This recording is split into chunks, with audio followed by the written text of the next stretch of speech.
Yeah. Jeez. Okay, you should be live. You good? Jeannie, you okay? Is that okay? Yeah. You all right? Good, thank you.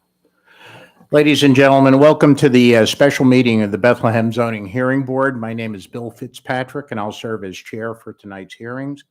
Other members of the board serving tonight from my left, Jessica Lee, Terry Novotny. Attorney Steve Boel is to my immediate right. He will serve as solicitor, providing legal advice to the board tonight. To his right is the zoning officer for the city of Bethlehem, Craig Pfeiffer, and to the far right of the table is Jean Genova, our court stenographer. Tonight we'll be hearing three appeals. The original first appeal, which was 1101 East 4th Street, has been withdrawn, so that the first hearing that we will entertain tonight is that of 6 Hillman Street.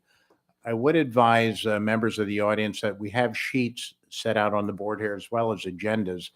So if you're interested in any follow-up on any particular case, please sign on the appropriate sheet. The procedure is pretty basic. The party making the appeal will come to the table to my right. Our court stenographer, Jean Genova, will swear in the appellants as well as anyone else wishing to question or testify in that matter. And I would remind you that the record being kept tonight will constitute sworn testimony, and anything that is said, either question-wise or testimony, will be included as part of the formal record of tonight's proceedings. Members of the audience wishing to question and offer testimony will have an opportunity to do so. It's probably easiest if I walk you through that, because we deal first with questions, complete testimony, and then welcome testimony or questions, testimony or statements from the audience. The only thing I would ask is that members of the audience avoid making repetitive questions or testimony. And lastly, and very importantly, anyone aggrieved by the decision the board makes tonight may appeal to either Lehigh or Northampton County Court within 30 days following the issuance of the written decision of the Zoning Hearing Board.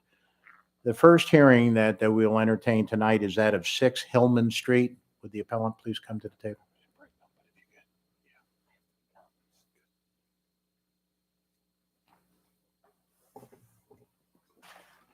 I do have an exhibit that I'd like to add. Sure. Can you let me get through a couple of things procedurally? First of all, can you tell me when the property was posted of tonight's hearing? I don't state his name. That was on the 9th, I do believe. 9th. We actually posted it prior to that, though. We posted the sign on the 4th, I believe it was. 4th of May. Yes. Okay. Thank you. Can you give us your name? Michael Zeitner, Zeitner. Okay, Mr. Zeitner. Can I ask you to please stand and be sworn in, as well as anyone else who might be questioning or testifying in this matter? Raise your right hands, please. Just swear by Almighty God, the searcher of all hearts, that the testimony that you shall give in this proceeding should be the truth, the whole truth, and nothing but the truth, and as you shall answer to God at the last great day. Do you so swear? I do. May be seated. Thank you. Mr. Pfeiffer, would you give us the facts of the case, please? This parcel is located at 6 Hillman Street. This is the appeal of Michael Zeitner on behalf of the Bethlehem Volunteer Firemen's Home Association for a special exception to construct a 560 square foot addition and a 560 square foot deck, and a variance to waive the additional required off-street parking, 33 spaces existing, 39 spaces required before expansion, 50 spaces required after expansion.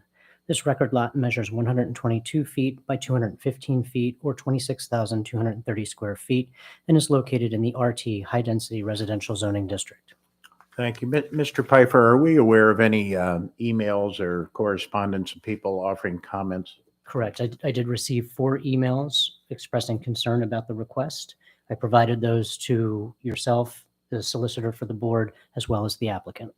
Okay. Is there any way we can canvass to see whether the folks are here?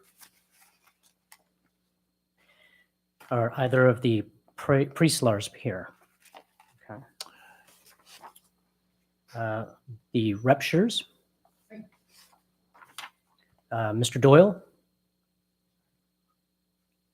Miss Larkin.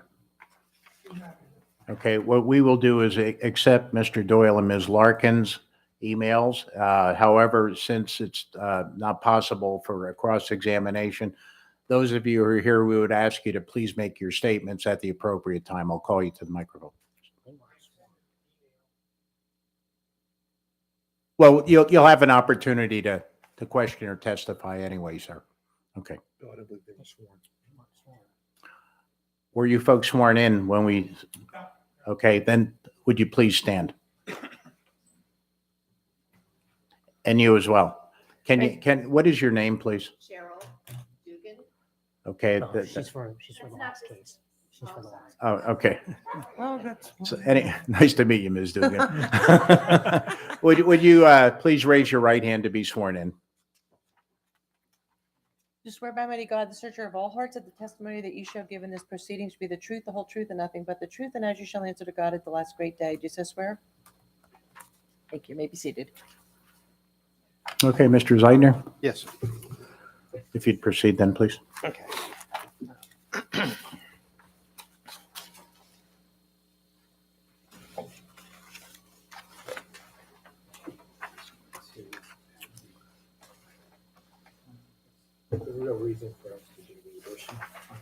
If you have an extra, if you can make it available on the table, or they can share it. They're all sitting together up there.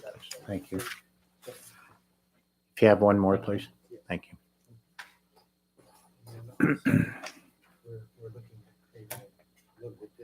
Sir, you're going to have to speak into the microphone. Yeah, just please get these out without a narrative. Thank you. Thanks. That's all right. And if you would be kind enough to provide a set to the folks up there.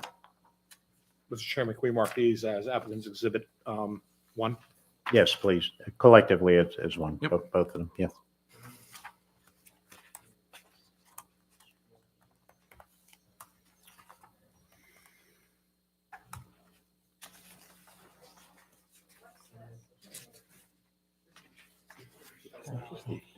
If you would just give them the exhibits, sir, we really need to proceed here. I'm sorry, it's incumbent on them. Yep. Thank you very much. Sorry. Okay, sorry.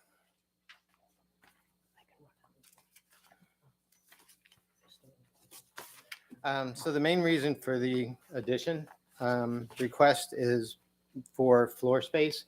As I was showing in those ones that I just distributed, our patrons like to play floor games now. They're quates and cornhole and things like that. And we have to utilize the middle of the floor, which doesn't give us a whole lot of room for anything. So that's our main reason for putting the addition on the other side, so we can run them horizontally instead of vertically down the floor. As far as the additional space that we were asking for alongside of what in the plans would have been the bathroom, that would be the storage room. So basically the storage room would be a 14/7, and then the rest of it would be floor space for the games. As far as the request for the deck, we have a lot of patrons now that are asking for a non-smoking area. We just don't have capability of having non-smoking area within the confines of the club at the moment. So what we're looking at trying to do is give them a space where they can go and be, away from the smoke area. So that's our main reason for doing everything that we're doing. And we're doing it on the west end of the building because that's the least affected property of anyone surrounding us. And I spoke to the nearest, which is to our north, and they are fine with it. They are not here at the time. They both work middle shift. But that's about it. Okay. Questions from members of the board? How much noise do you think would be coming from the new deck area?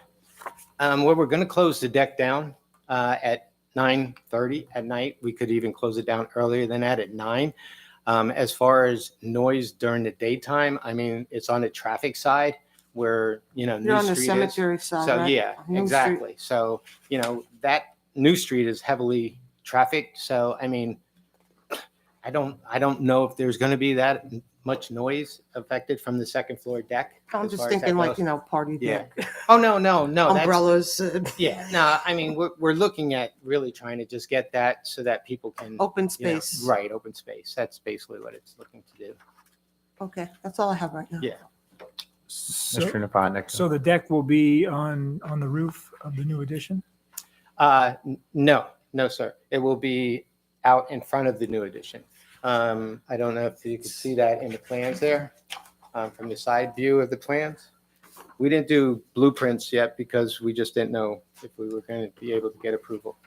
So, Okay, so the new addition will be, 14 feet off the existing building, and then where will? west, and then the deck will be 14 feet off of that. Okay, I'm looking at Yes, the sir. aerial view that you Yes, sir. provided. Yes, And could you point out in the aerial view where these are going to be? sure. Do you want me to come up there to Is that you? okay, Bill? Yeah, sure.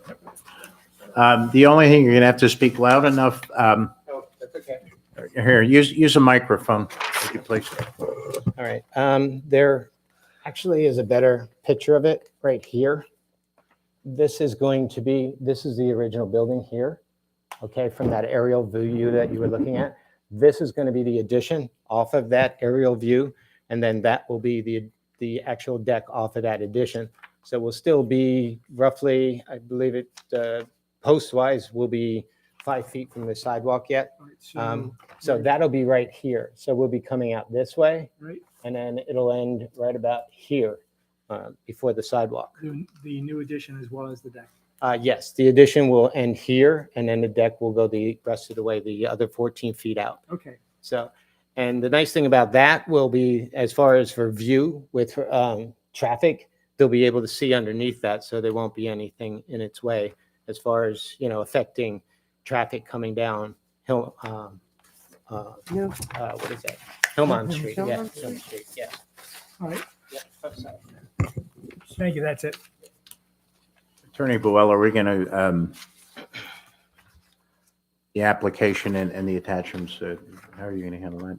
Is that applicants 3 or Applicants A2, I believe. A2? Okay. If I could then, you don't really have to come up here, I don't think, but you gave a schematic. This appears to be the front of the building. That is actually the west side of the building. The actual front of the old building was actually on Hillmont. That's where our address is, 6 Hillmont. Okay, would So- this be facing the cemetery? Is this? Yes, that okay. would be facing the cemetery. Right, Yes. that's why I New called it the Street. Yes, sir. Yes, sir. And the deck is elevated above what is the entrance now? Yes, that's our banquet hall on the first floor on the basement. Yes. So it will be elevated above that. Yes. All right, can you talk to me a little bit about the parking relief that you're requesting? Well, we're kind of landlocked right now as far as the parking goes. What we were looking at doing, since we're not going to be needing it, all the time, is we're looking at trying to alleviate parking the way we do when we have a banquet in the basement, which is utilizing New Street and the side of the building, which is Hillmont Street for parking.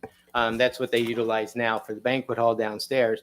But we never run anything coincide together upstairs and downstairs. If the banquet is rented out, there's nothing upstairs. So So you actually control both floors? both, then? yes, Yeah. sir. Yes, sir. And the parking on the street, is that zone parking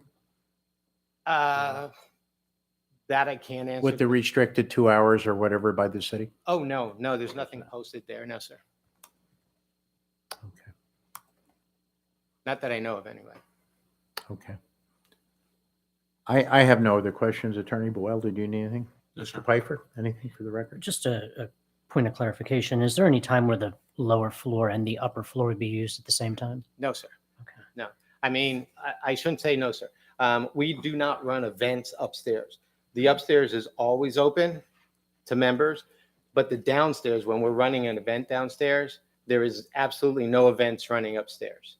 'Cause we don't run them together because we just can't, it doesn't work. Let me clarify then. Yes, sir. So there could be people upstairs while an event is going on the first floor. Yes, sir. I misunderstood. Oh, I I'm thought your sorry. testimony was Oh, that. I'm sorry. I'm okay. sorry. I apologize then. What I Yeah, meant by events was special events. We don't have any going on. where we would incur more people than our average customers. What is the average that would be up there? During the week, honestly, 25, maybe 30, during the week. Now on weekends, which is Friday nights and Saturday nights, there is more people that come in then. I can't attest for how many, but we very seldom ever max out upstairs. And that I can honestly say. Okay. All right. Anything else, Mr. Pfeiffer, that you want on the record? No, thank you. All right. And now the way we'll orchestrate this, I'm going to open up the floor for questions only from members of the audience based on the testimony you heard here, or just questions in general. If any of you would like to ask a question, please come to the microphone, identify yourself, and give us your address. And again, please remember, it's questions only. I'll give you an opportunity to testify.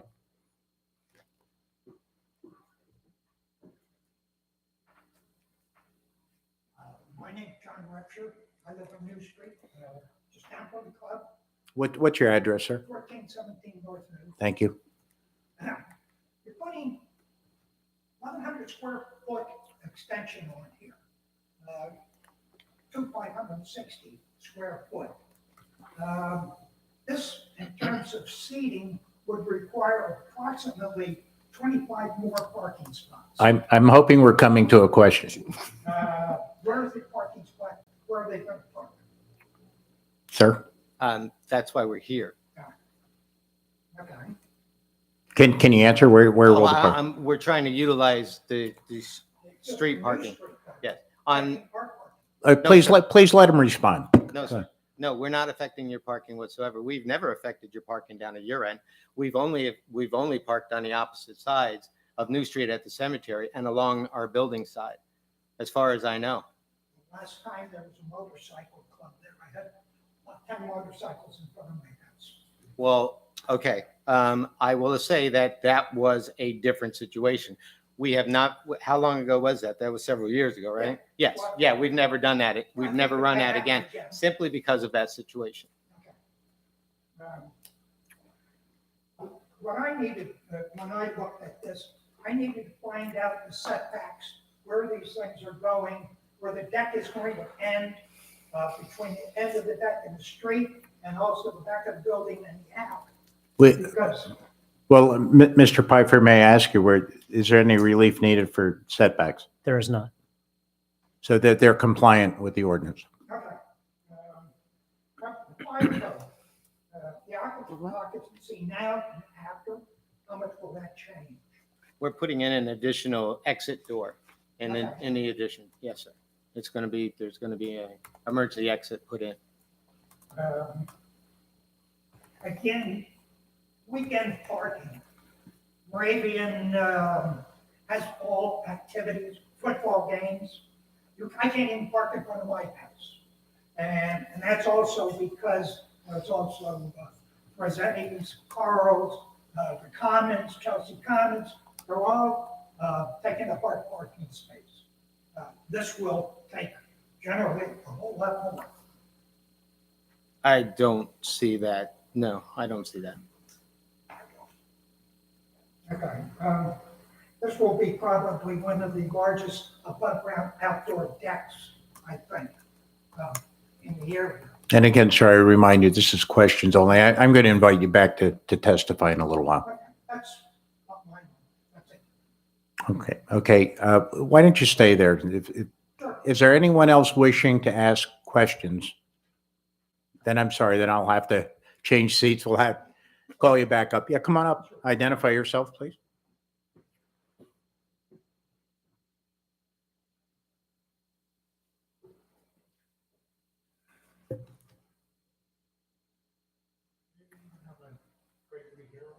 Can you try and talk into the microphone for us, sir? Thank you. I don't think that microphone's on. Should be on. 1423 North New Street. If you could give it a tap just a couple times. No, it's not on. Could we have you Hold a come? second. Hello? Here. Can we move? You're not going to be able to take that all the way up there, though, I don't think. You have to stand just at the corner. Oh, I can hold it.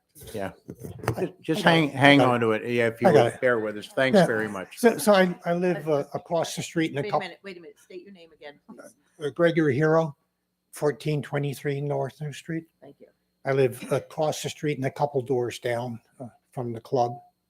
And I don't quite understand this dimensions. You're saying like 14 feet and then another 14 feet? 14 feet is the addition. The From floor floor downstairs space out. for our game, so that we can actually play the quates and the cornhole on the floor. Okay. That's what the And whole is intent the is deck for. going to be above that? No, the deck is going to be out. Beyond that? Yes, yet? beyond that. Yes, sir. Wow. Mhm.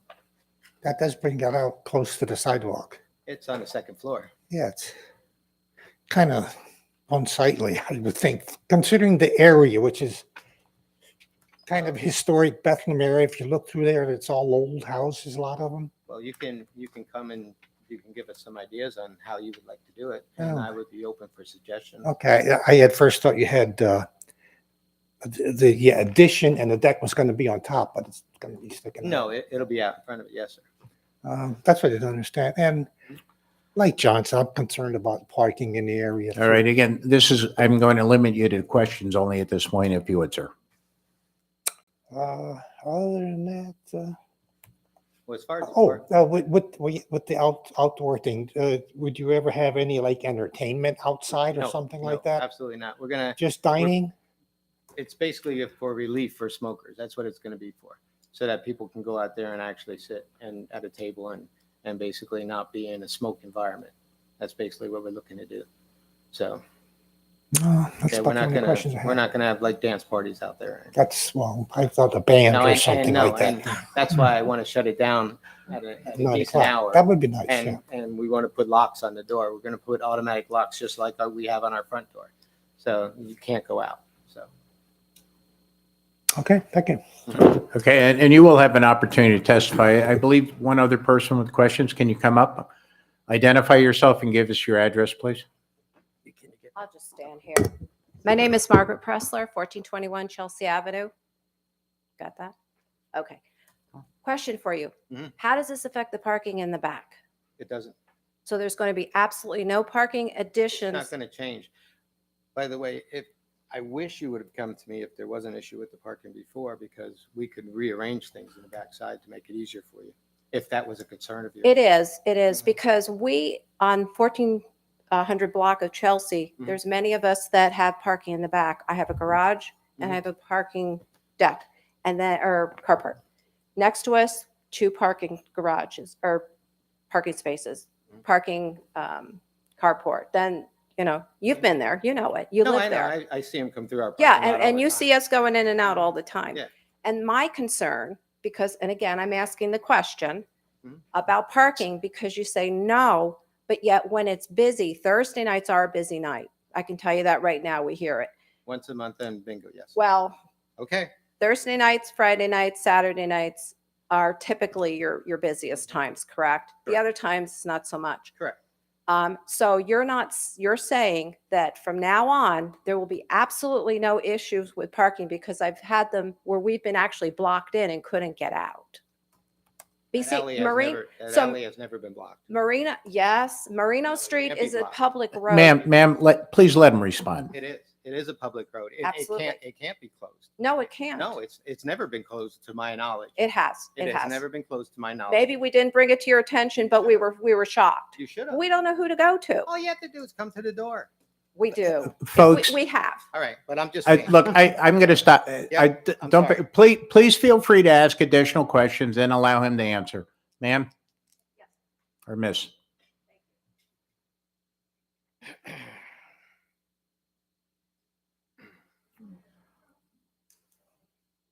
Yeah, thanks. Hi, I'm Cheryl Baker. I live at 1504 North New, 2 doors up from the club. Hey, Mike. Hi. I really just have two questions. That's okay. First of all, the club is run by a group of officers that changes from time to time, correct? Yes.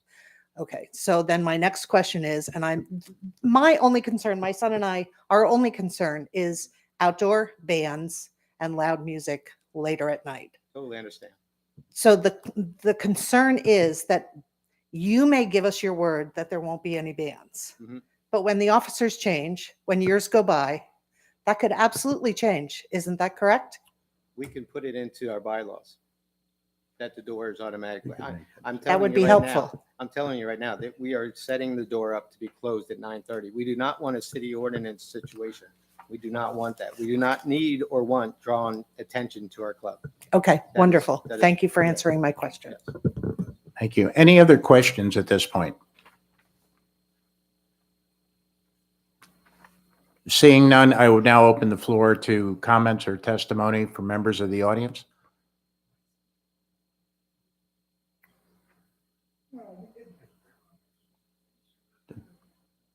Only if you had, you're welcome to come back up if you need to. This is your time to voice your opinion. I'm just making comments, not questions. That's correct.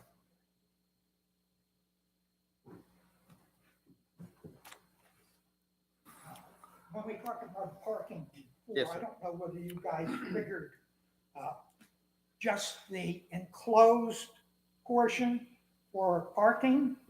Did you consider the deck also as? That, again, sir, this is not questions. You had to bite at that apple. We'd like to hear your statement now. So there will not be answers coming from this gentleman. You're welcome to say your opinion. Anyone else? Yeah, to the concern and to the same situation as the lady just before me mentioned, people change. We've been there 30-plus years. And again, Margaret Pressler, 1421. Thanks. And the problem is, as that changes, the whole scope of things changes. So when you say you're going to put something into the bylaws, Mhm. that can also be voted out, can it not?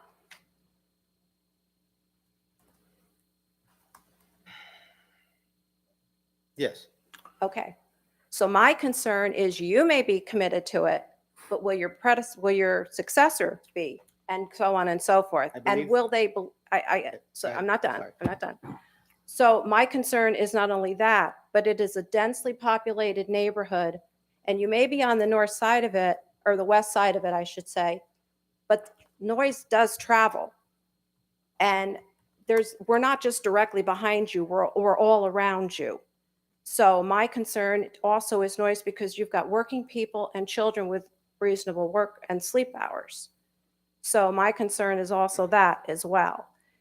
And yes, the parking in the back, and my concern about the parking, and of course, definitely they're concerned about New Street, but I'm concerned also about the parking lot because when I drive in, more often than not, your handicap parking, people's tails are in Marino Street. So we're trying to navigate around that.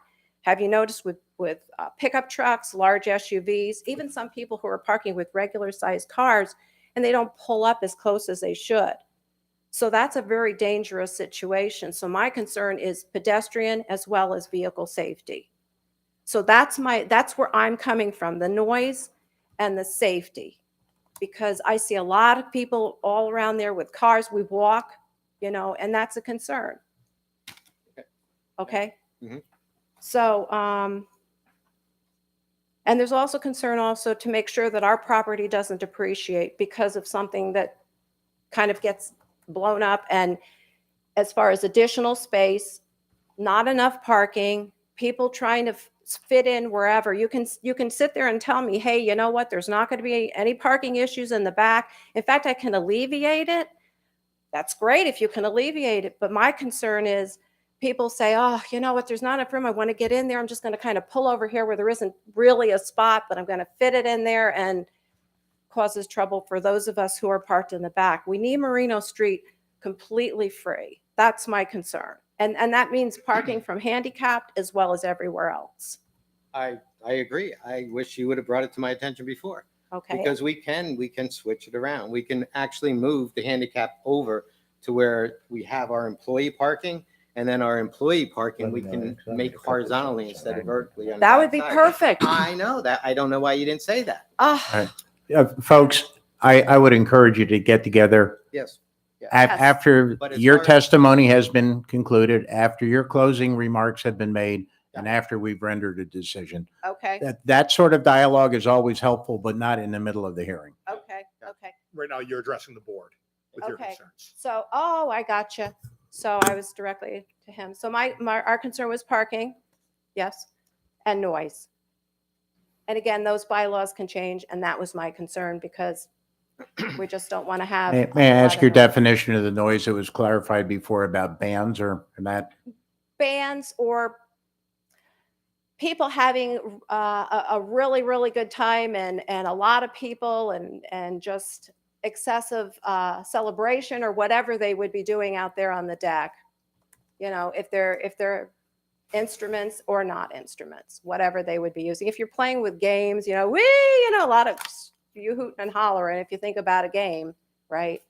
So, 2:00 in the morning, that's a little disturbing. And I believe this gentleman is going to limit that during his tenure. My concern is future. Once it's there, it's there. Okay. Thank you. All right, thank you. Anyone else wishing to testify from the audience? I'll give you a chance to come back up. Sir, come on up and identify yourself again, please.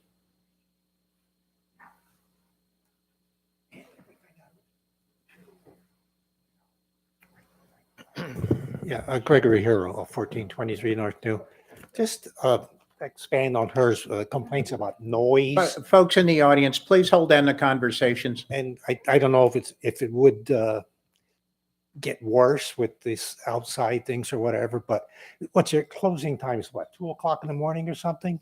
During the week, on Sundays, it's 12, Monday nights and Tuesday nights, I believe it's 1. Okay, After but- that, yeah. Anyway, that's past our bedtime. People that live in the area. Again, as Attorney Bulwell said, your comments are actually now directed to us, and we Okay. won't have an interactive part here, okay? Well, So tell us what your concerns are. mostly concerned about noise. There's enough there, and with more patrons, where we get more noise at closing time or whatever. We got they've been sitting at the bar all night, and then closing time they go out to their car.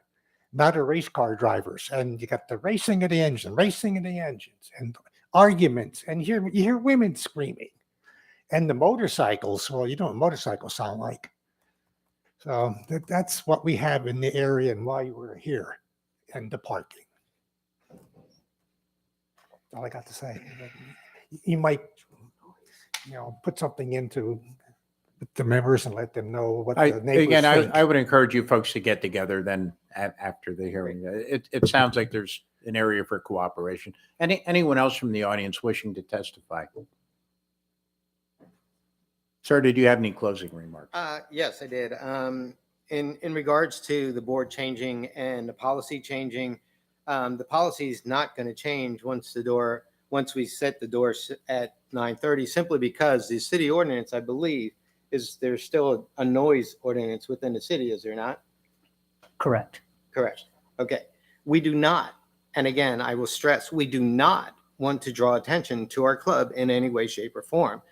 And that's why that will be shut down at that time. Regardless to who is on the board, it is going to be shut down at that time. Now, as far as the parking, driving through our lot, we have no control over that. As far as the alleyway being open, I can work with you as much as you'd love to. I told you, I wish you would have brought it to my attention.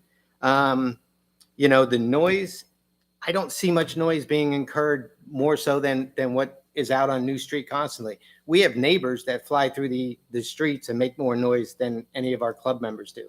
And you know that because you hear the motorcycle running around during the day, which our customers do never, ever do any of that. Also, the racing through there was car chases through there. That has nothing to do with our building. These are all things that we don't have control over. I got nothing else to say about that, but I apologize for being so long. No apology necessary. Thank you. One more question. Okay. Sure. Ms. Lee? On the aerial view, Yes. the alley that people are referencing, is it this It's yes, it's the far opposite Up end. here? No, I'm sorry. It's this alley right here. Oh, here. This is the alley. This is the homes that they live in back here. Okay, well, I was just curious, with the size of your parking lot, would you be willing to work with the city to reconfigure it and put up bumpers so that when people park, their car is not overhanging, obviously, into the alley, preventing people from getting into their driveway or whatever?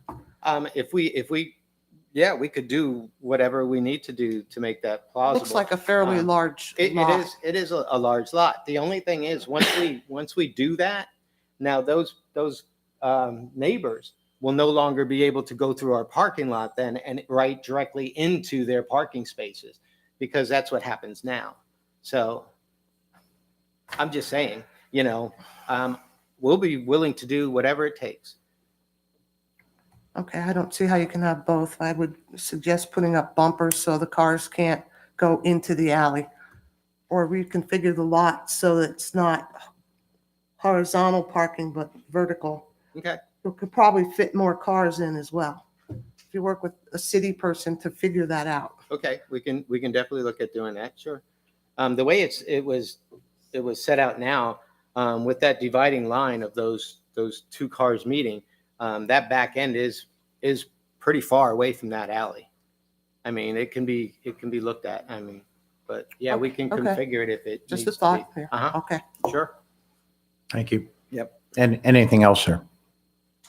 No, sir. Attorney Boel, just to have the admission of the exhibits.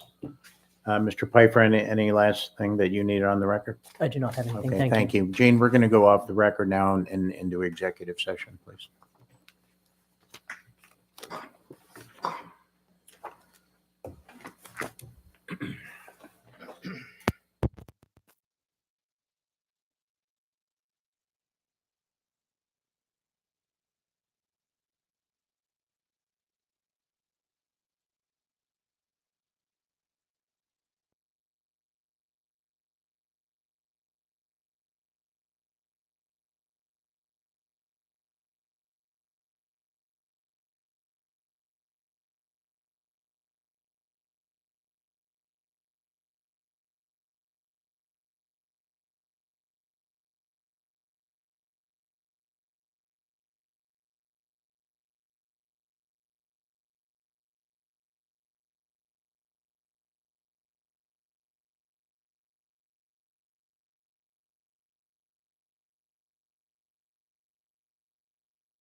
Oh, geez, I just did what you.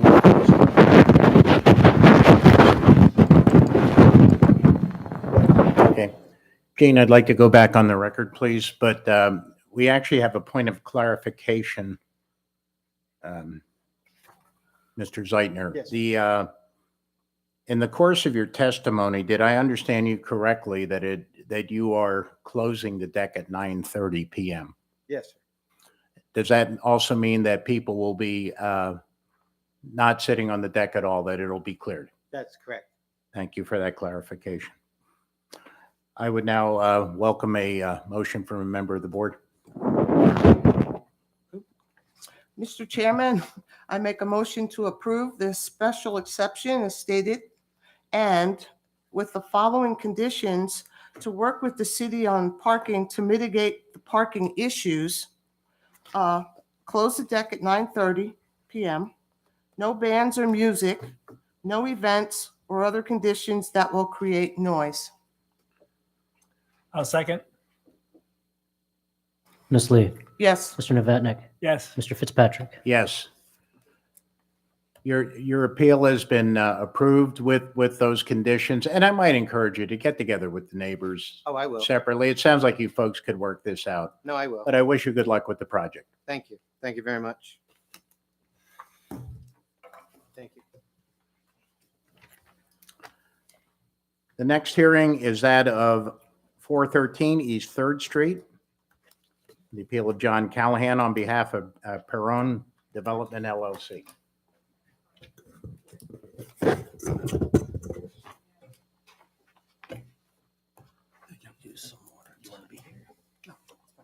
Thank you.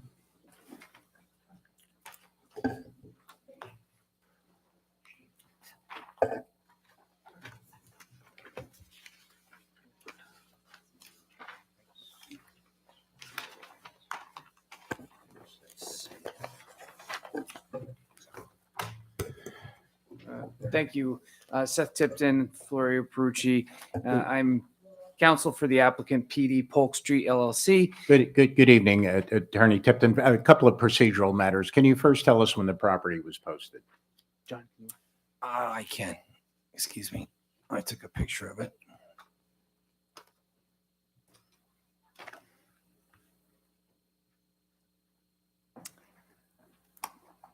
It was posted on May 2nd. Okay, thank you. At this point, I'd like to swear in anyone testifying, both with the appellants or anyone from the audience who will be questioning or testifying in this matter. Please stand, raise your right hand to be sworn in. Swear by mighty God, the searcher of all hearts, that the testimony that you shall give in this proceeding should be the truth, the whole truth, and nothing but the truth, and as you shall answer to God at the last great day. Do you so swear? You may be seated. Thank you. Mr. Pfeiffer, can you give us the facts of the case, please? This property is located at 413 East 3rd Street. This is the appeal of John Callahan on behalf of Perron Development LLC to construct a 5-story structure with first-floor commercial and residential on the upper floors, which requires dimensional variances to reduce the front yard setback, 10 feet required, 0 feet proposed, side yard setback, 10 feet required, 0 feet proposed, and rear yard setback, 10 feet required, 0 feet proposed, and to reduce the lot area per dwelling, 1,200 square feet required, 338.7 square feet proposed, or 9 dwellings permitted, 35 proposed. The record lot is irregular in shape, totaling 11,855 square feet, and is located in the IR-R Industrial Redevelopment Residential Zoning District. Thank you. Attorney Tipton. Thank you very much. So I'm here with the relief requested that was just read into the record. I have 2 witnesses tonight, John Callahan, Director of Development for Perron Development, and Richard Roseberry from Colliers Engineering and Design. Just a couple of housekeeping points. If I'm going to have John go first with his testimony, if it's okay with the board, would you like him to have questions after his testimony, or would you like me to bring him back up for questions? We can do it right after his testimony, Okay. just to move things along. And with the board's permission, I'm just going to allow my client to testify directly. I'm not going to question him, if that's okay with the board. Then that's fine. Okay, excellent.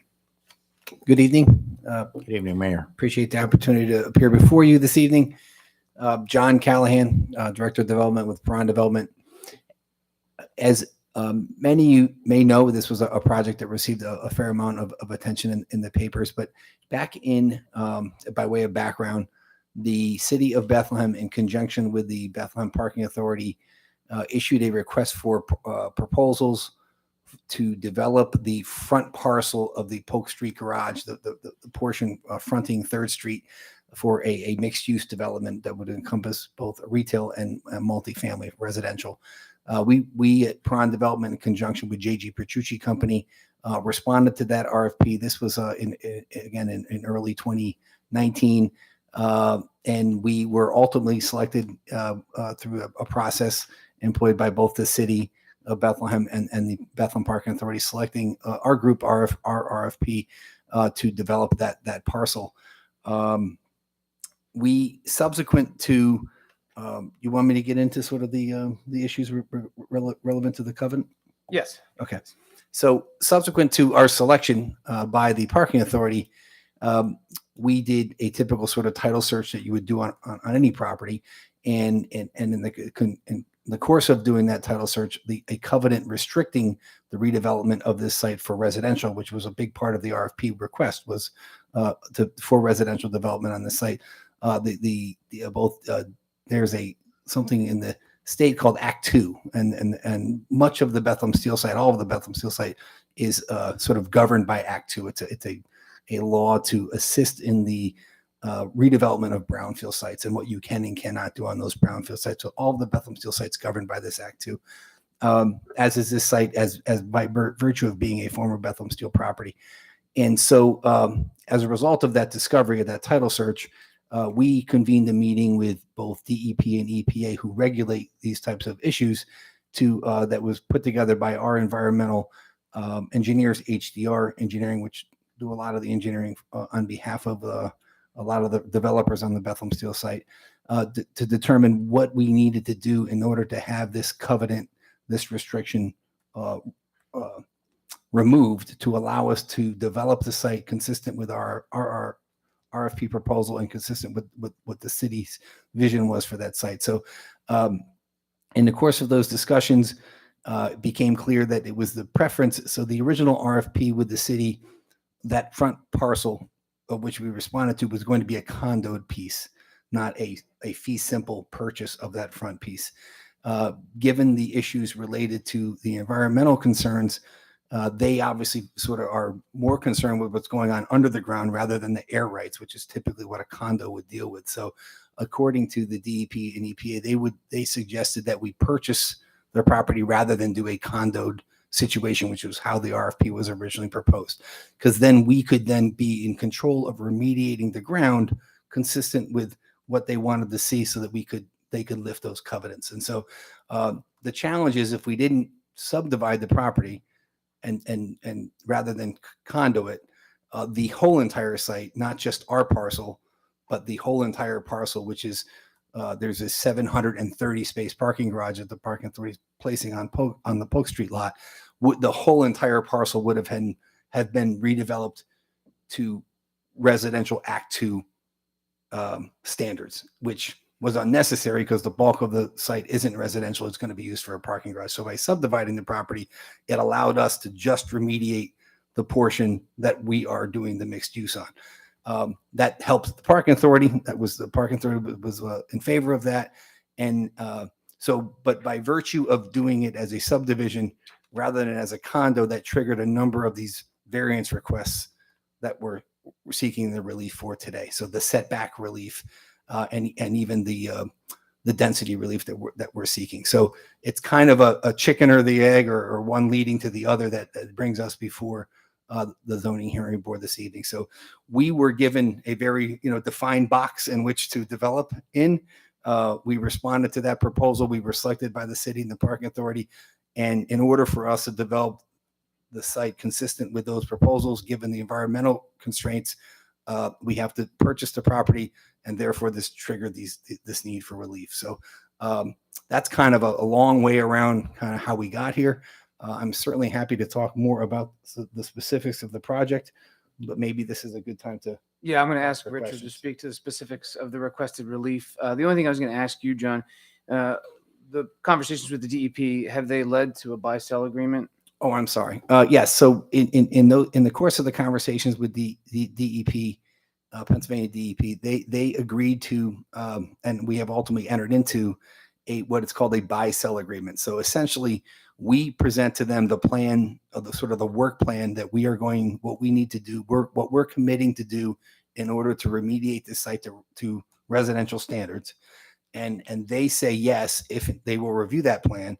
And they say, essentially, if you do what you say you will do, we will commit to lifting the covenant to allow you to develop the site for residential. So as you might imagine, we don't want to buy this site to develop it for residential if residential is prohibited. So, but they don't want to give us the clearance till we buy it and do the work. So it's that leads to this sort of buy sell arrangement. So if we buy it and do what we say we're going to do, they'll lift the covenants. So that's kind of the situation. And we do have that negotiated now with DEP to allow us to develop the site consistent with what the city wants to see in the parking authority and consistent with our RFP. Now, incidentally, this is not the first project we've done on Bethlehem Steel properties. Both the 510 flats and the project we have going on right now, 610 flats, were required similar arrangements and remediation efforts in order to develop for residential standards. So it's something that we have experience with and are comfortable with. I don't have anything further for you, John, but just as a point of clarification with respect to his testimony for the board's benefit, the buy-sell agreement approved and executed by DEP won't be executed by the buyers until they clear their development approvals. Otherwise, everything he said with respect to the buy-sell is accurate. We'll do that when I describe it. Yeah, let us finish with one witness at a time, Yes, Attorney Tipton, please. Thank you. I have nothing further from Mr. Callahan.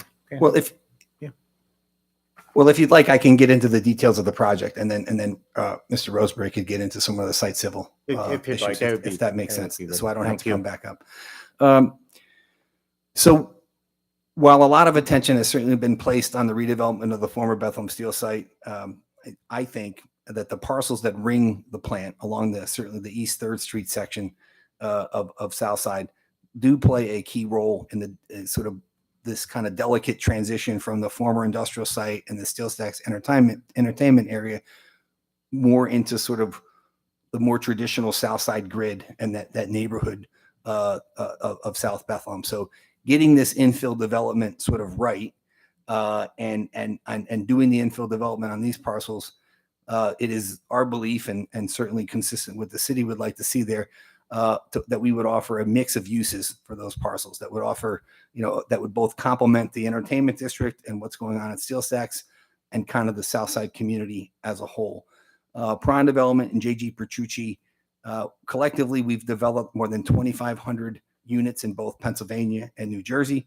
What we are proposing is to construct a 5-story mixed-use building that would house 36 apartments. So that is slightly different than what we had proposed originally. The square footage of the project hasn't changed, but our original project had kind of a rooftop deck and amenity space on the upper floor, and we are going to not have that deck and amenity space and replace that with an additional unit.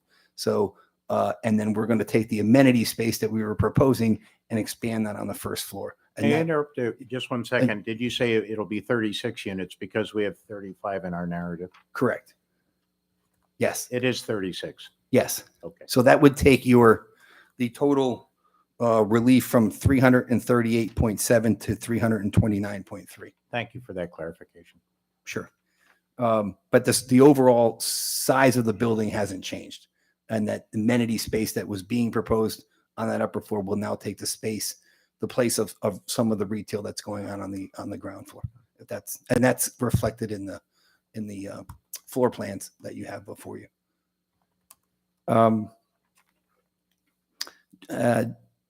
JG Petrucci will serve as the general contractor. Alloy 5, which is a local architect on West Broad Street, is our architect.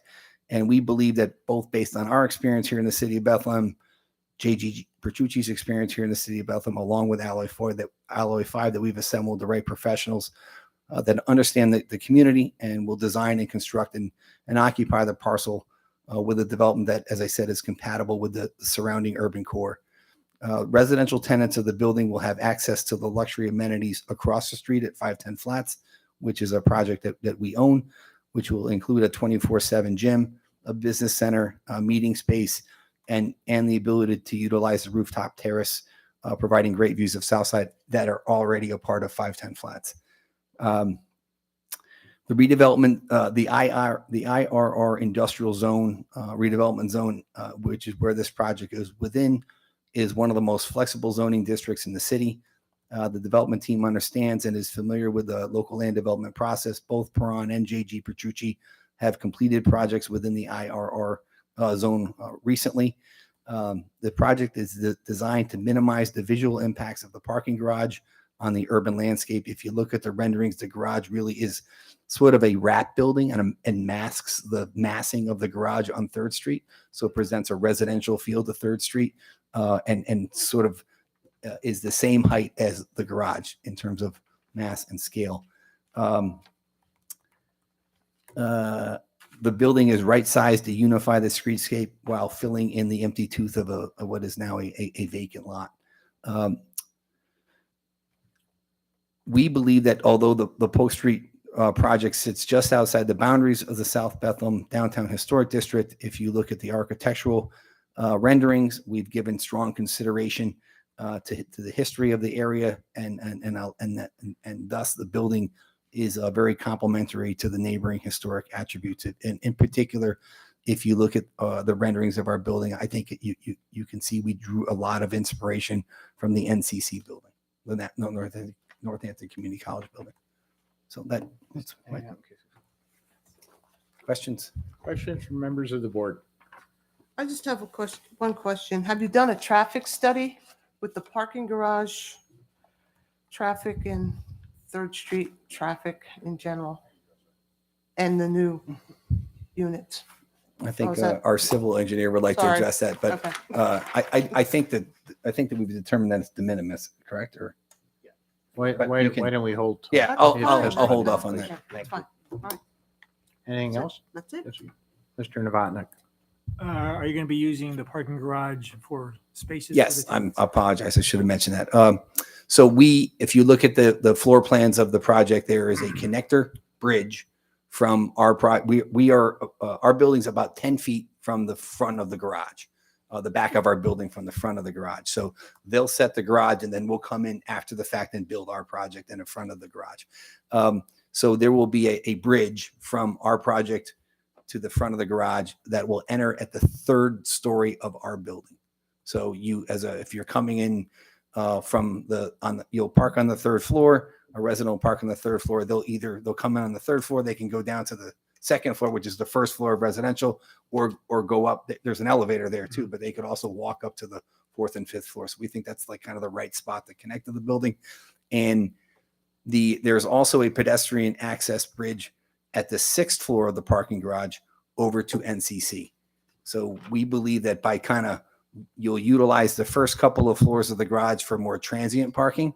The 3rd, because oftentimes is anyone that's ever been in a parking garage, you go to the top and that's where all the spaces are, right? So, but if you sort of spread out the bridges and the connectors, people will generally park closer to where the bridge is. So that'll allow the NCC folks will be more than likely to go up to the top because that's where the bridge is on the 6th floor for them. Our folks will park on the 3rd floor because that's where our bridge is to the front space. And then that'll open up those first 2 levels of the parking garage for your more kind of daily transient parking. So it'll be and probably make for a much more efficient use of the 730 spaces. So you're not going to have an agreement with the parking? We will. authority? We will have a master lease with. We've already entered into that lease. Yes, I the understand. applicant So- entered into a lease for 115 spaces in December 23rd, 2021. But that's not just to cover this project. We have another project that we're doing at the corner of 3rd and Taylor, as well as another existing project. But to cover these 36 units, we will have a minimum of 36 spaces leased in the parking garage. Okay, great. No other questions. Thank you. And we will master lease those directly with Perron. Mr. Callahan, we talked about the environmental remediation. what are you anticipating in that regard? I don't believe this was actually the site of production for Bethlehem Steel. It wasn't, and so we're not overly concerned about what is there. The fact is that all of the Bethlehem Steel sites were covered under this Act 2, regardless of the nature of and the history of what took place on those sites.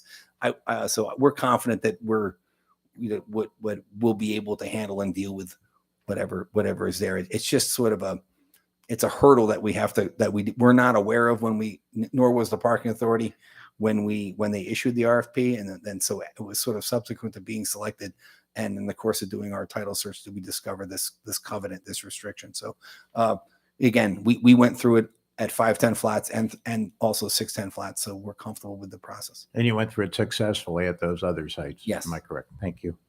I have no other questions. Attorney Boyle, did you need anything for the record? Mr. Pfeiffer, did you need anything for the record? I do not. Thank you. All right. At this point, I would open the floor for questions only of Mr. Callahan and his testimony.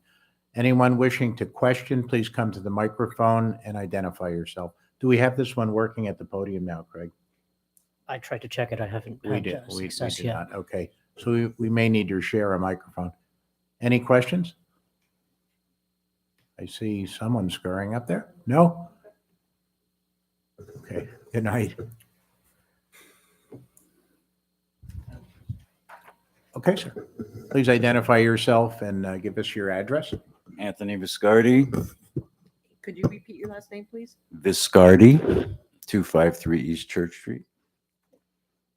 The situation in Bethlehem now has become a bit overwhelming with apartments, and the apartments aren't very affordable. So I'm curious if are you providing any low-income apartment availability on all these Petrucci projects? Because the rents now are going up almost 20% a year, and that neighborhood is a diverse neighborhood. It's not just rich people that come in and want a cool apartment. It's a place of diversity. So I'm curious if you have any intention in providing low-income housing. Specifically, this project is newly covered under the LERTA ordinance.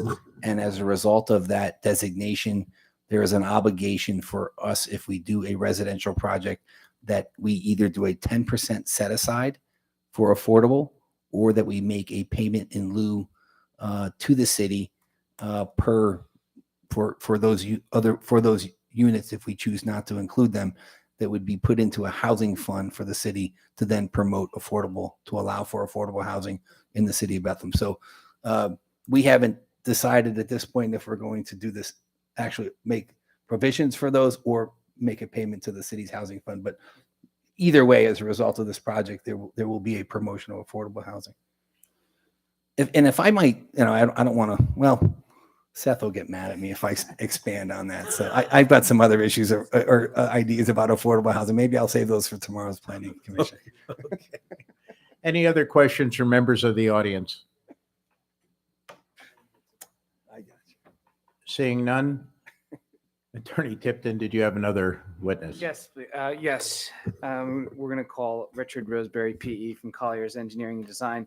And before I let Mr. Roseberry proceed, everyone here, the board received, I believe, a set of 5 different documents, which Mr. Boyle, we can either label these as a single exhibit, and I'll have Mr. Roseberry title them, or we can call them P1 through 5, and I'll have him read into the record what they are. 1 through 5, please. Okay. So, Mr. Roseberry, can you just identify these, starting with the first picture, the overhead aerial, as P1, and then moving through P5, what these 5 Sure. exhibits are? Exhibit P1 is an aerial exhibit, which is a Google image, but represents the conditions of the property within the past year and is an accurate description of what the property looks like right now. Exhibit P2 is a plan prepared by our office. It's labeled proposed plan, and it's color rendered to show the approved parking garage that is currently under construction and the proposed mixed-use building that is proposed by Perone Development. Exhibit P3 is labeled 2018 Approved Plan, and this is the plan that was previously approved by the city for the parking garage and the two-story retail building as it was proposed with a condominium.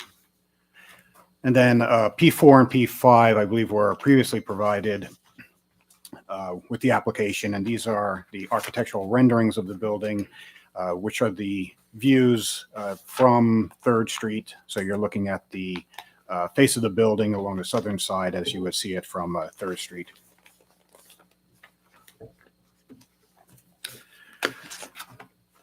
Thank you. Mr. Roseberry, can you, beginning with the prior approval, which we discussed as P3, the 2018 approved plan, beginning with that, could you describe the 2018 approvals and then from there move into a summary of the site plan and the relief requested here? Yeah, if you don't mind, I would like to take just 2 minutes just to give my qualifications and present myself as an expert, both in the fields of professional engineering and professional planning. Please. So I'm a principal with the firm Colliers Engineering and Design. We're formerly Mazer Consulting.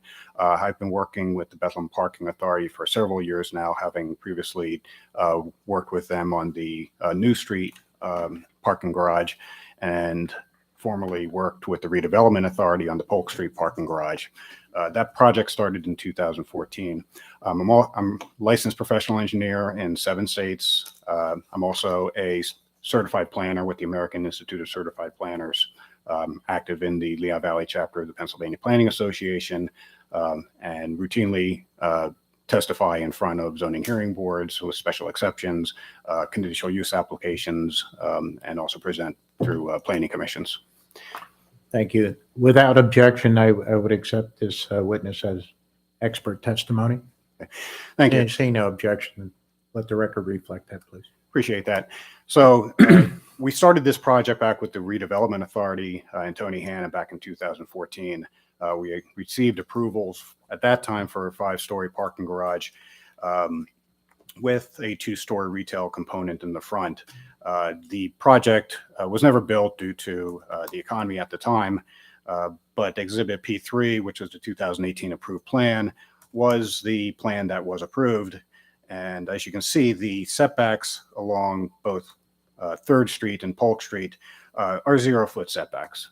At the time, the Planning Commission granted relief from the dimensional variances due to the, as a waiver under the ordinance. And this is consistent with what the setbacks are in the adjoining properties, which is, I would refer to Exhibit P1, which is the aerial exhibit. And you'll notice in that exhibit, the setbacks for both the charter school to the west and Northampton County Community College to the east both have 0-foot setbacks, which is the rationale for and the justification for granting the waivers back in 2014, because these proposed project will be in line with the other projects, and you'll have a consistent sidewalk width as you extend the entire northern portion of 3rd Street. The difference between the 2018 approved plan and the current plan, as Mayor Callahan had discussed, is the fact that the subdivision line creates another requirement for a setback. So although the previous plan wasn't built, we're now seeking variance relief for the setbacks along 3rd Street, the setback along Polk Street, and the new property lines that we're creating along the northerly side and the easterly side of the property. The fact that the parking garage was previously approved and is actually, they're starting construction, they've already cleared the lot, that's set, that can't be moved anymore. That plan has been fully approved and recorded and under construction. So we're left with what we have. The lot is a little less than 50 foot in depth, and I believe about 400 feet in width. So we have a couple issues here. We have a lot that the dimensions can't change, which creates a hardship in itself. And then we have the environmental issues with the need to create a subdivision line, which creates hardships for the setbacks and the constructability of the property. As John mentioned, we are also seeking a 0-foot setback for the pedestrian bridge. And the pedestrian bridge is going to create an efficient parking garage, utilizing each of the floors, ground level entrances, third level floor entrances for the apartments, and sixth level entrances for the community college. Will efficiently use the entire garage. And I can tell you that the entire garage is already leased. It's not under construction, but they've had permits to fully utilize the garage at this time. Okay, and then finally, the last variance relief we're requesting is to the basically the square footage that is required per unit. And this square footage is a rather large square footage, 1,200 square feet per unit. And you see, it can only be achieved if you have a large parking area with it. You can't go multi-story with an apartment building and achieve that density unless you have a large parking area that's built into it. When the proposed project was originally proposed with the parking garage, that was achievable because we have a big parking lot next to it. Subdividing it off negates the ability for us to calculate that within the square footage of the ordinance. And the 50-foot area is just a width that is too narrow to provide a parking lot of sufficient size that this could be used for the residential portion. So the fact that we're utilizing the off-street parking for the residential use, and we have a long-term lease to use the parking garage, we're essentially providing the square footage just with some off-site area. So with that, I would suggest that the intent of the ordinance is being met with the square footage. And then there was a question about traffic. Back in 2014, we did a full traffic study of the parking garage. The parking garage has multiple entrances. There's an entrance and exit off of Fillmore, and then there's also an entrance and exit off of 2nd Street. The traffic study resulted in minimal impact to any of the intersections. We are updating the traffic signal plan at this stage right now for the entrance of the parking garage at the former Fillmore and 3rd Street intersection. But that's really the extent of the improvements. And I have to tell you, the parking garage is also being set up so that they can switch the entrances. So you can have 2 entrances into it in the morning, and then the center entrance could be switched to an exit in the afternoon. So it'll be a very efficient garage. And with that, any questions? Well, Attorney Tipton, or No, there's no further questions from Mr. Roseberry. I'll open it up to the board. thank you. Ms. Lee, any questions? No. Mr. Novotny? No questions. Can you just briefly touch on, and I'm pretty sure I understand the hardship in terms of the numbers of units? So They're required. the numbers of units is related to the need. It's the configuration of the property. What we're left with the property isn't sufficient for us to provide the number of units within the square footage allowed, because the only way to comply with that number is to provide a parking lot with it, or essentially a 1-story building with a couple apartments on that, which isn't feasible for this property with the Act 2 cleanup costs associated with it. So the hardship is the configuration of the property and the inability to provide the square footage within the confines of the lot. Thank you. I have no other questions. Attorney Boyle, anything for the record? No, sir. Mr. Pfeiffer, anything you needed for the record? None, thank you. At this point, I would open the floor for questions again only of the testimony just presented. Anyone wishing to ask a question, please come to a microphone, identify yourself.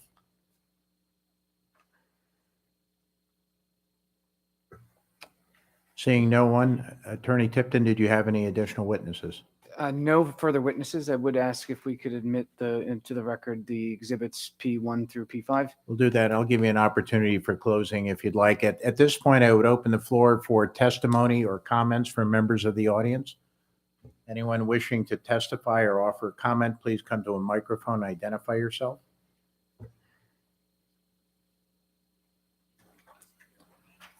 Seeing no one, Attorney Tipton, did you have any closing remarks? No, thank you. I would just ask that we admit the P1 through P6 and we reiterate the request for the relief set forth in our application as amended by the testimony you've heard tonight. Okay, thank you. Gene, we're going to go off the record. Into executive session, please.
The statement prior to the last?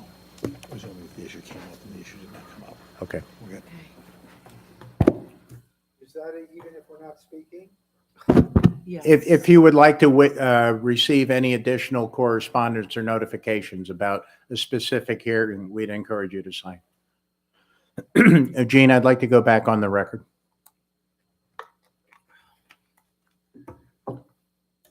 And I would welcome a motion from a member of the board. Okay.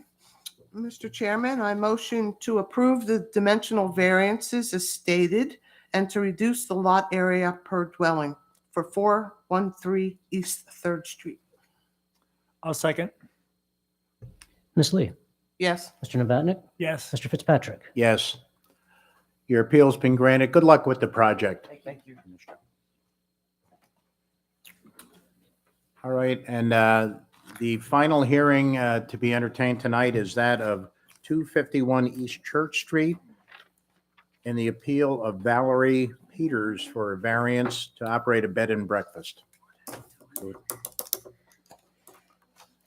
And we'll hold up just a second so everyone who needs to sign can.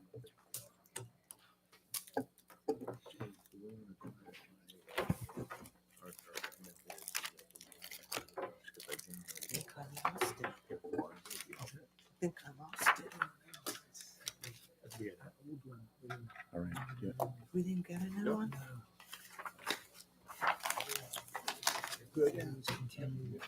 I'll wait till they're sitting down. Here.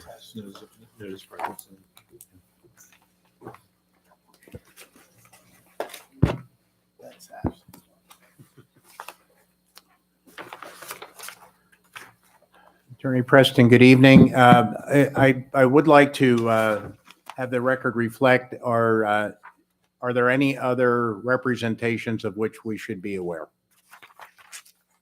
with legal counsel?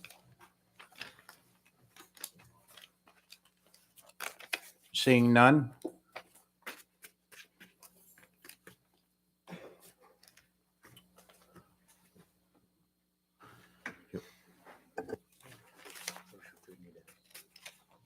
Yeah,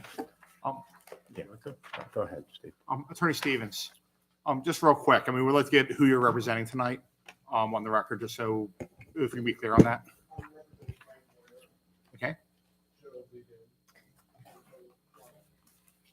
All right. Would you care to be seated over here in the proceedings, or? That's fine.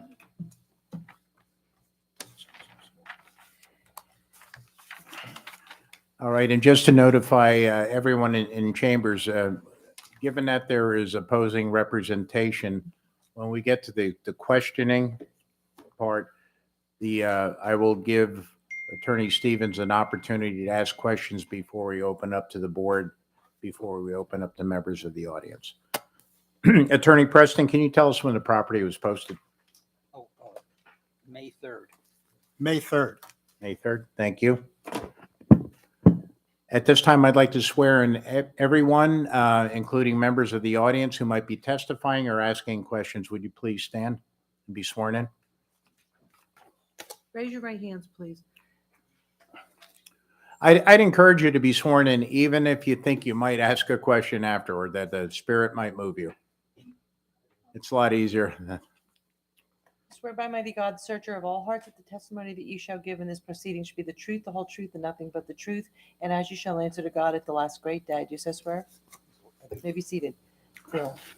Somebody's phone keeps dinging. I don't know. That was mine just now. I turned it off. No, it's been going all night. Oh, okay. Mr. Piper, may we have the facts of the case, please? This property is located at 251 East Church Street. This is the appeal of Valerie Peters for a variance to operate a bed and breakfast inn within a two-family detached dwelling, or in the alternative, a special exception to operate a bed and breakfast inn at the subject property. This record lot measures 30 feet by 180 feet, or 5,400 square feet, and is located in the RT High Density Residential Zoning District. Thank you. Before we proceed, please make sure that your cell phones are turned off. Thank you. Attorney Preston. Yes, if I may, good evening. Just bear with me for a second. I just want to get organized here and then I can move through this fairly quickly. Okay, what we have here this evening is an application for a special exception, as Mr. Pfeiffer said, to place a bed and breakfast at a particular property in the city of Bethlehem. The applicant is Valerie Peters, and I want to begin my examination, if I may, by questioning Mr. Pfeiffer. I have a few questions for Mr. Pfeiffer. Good evening. Good evening. Good In evening. fact, I did call you today and tell you that I was going to be asking you some questions. Is that correct? That is correct. Now, could you identify yourself for the record, just so that, Craig Donald Pfeiffer, I'm the zoning officer for the city of Bethlehem, and how long have you been the zoning officer for the city of Bethlehem? closing in on 3 years. Okay. The subject property is in an RT zone, is that correct? That is correct. Now, the bed and breakfast use is permitted in an RT zone by special exception. Am I correct in that? Correct. You have a copy of the ordinance there? I do. Okay. You want to take a look at, I believe it's section 1302.12. Jimmy said 1-2. Yep. I found that. Okay. And that, in the zoning ordinance, that is the definition of a bed and breakfast, is it not? That is correct. Okay.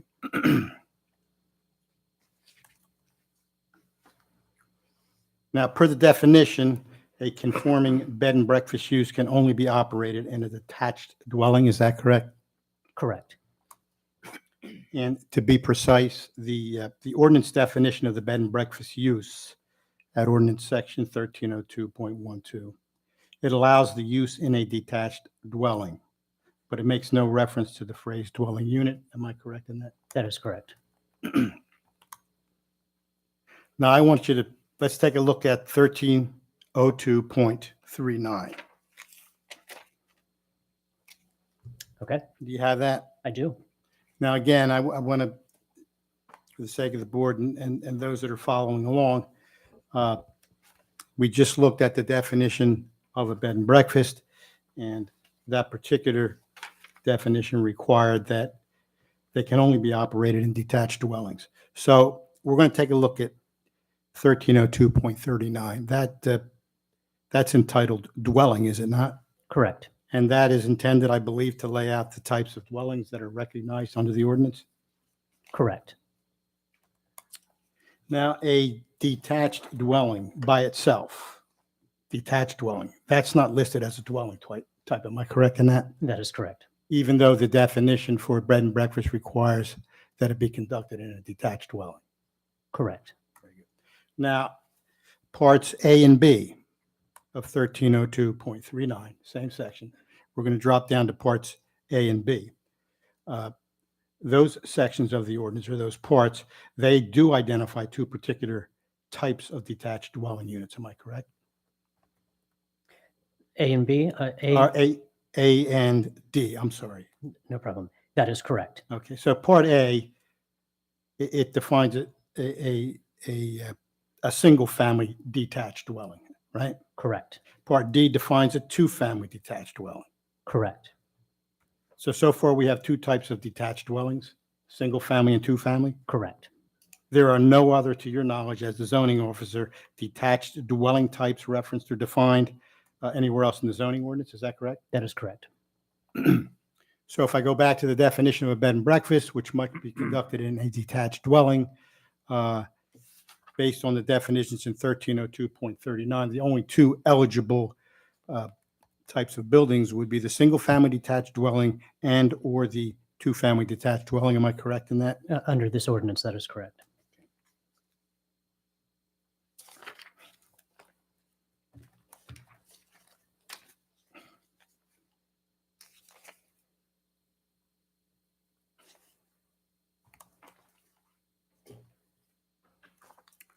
So I want to focus on D, 1302.39D, which is the part that defines a two-family detached dwelling. That requires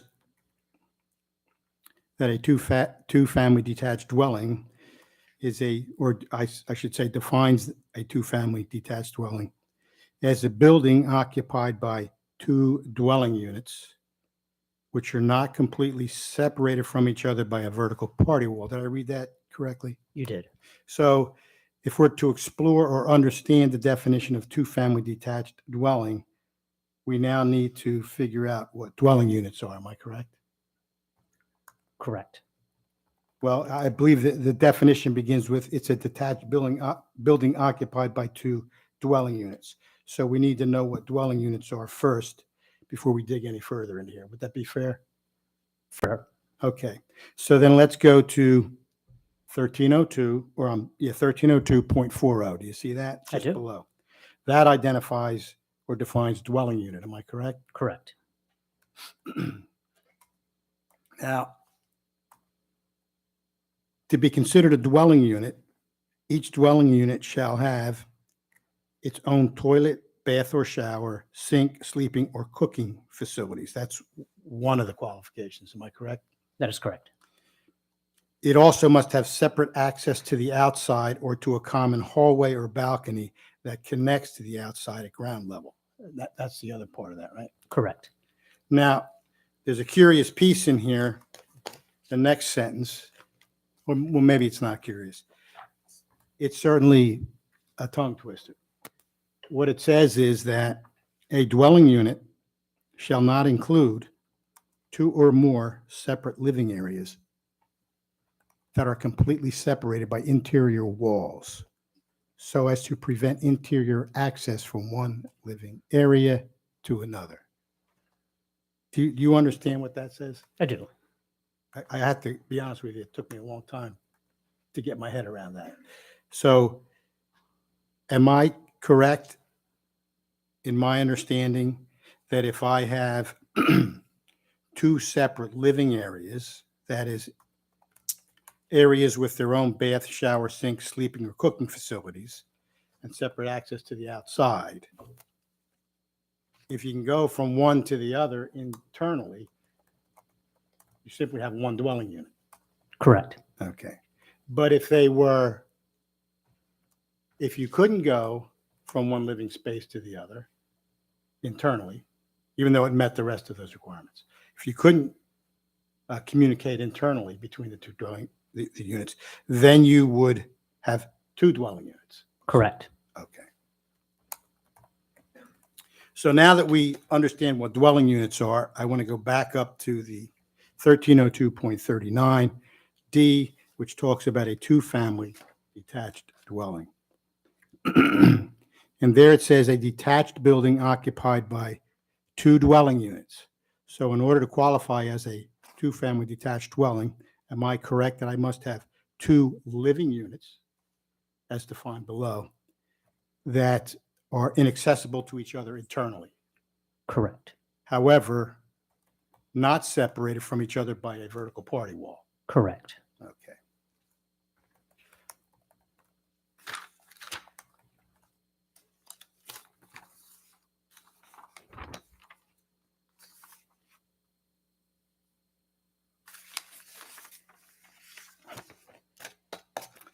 And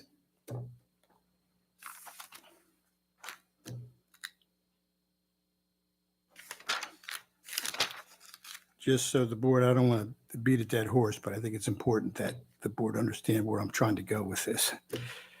The two-family detached dwelling is the type of structure that's referenced in 1302.12, definition of bed and breakfast, when it says a detached dwelling, Correct. per this ordinance.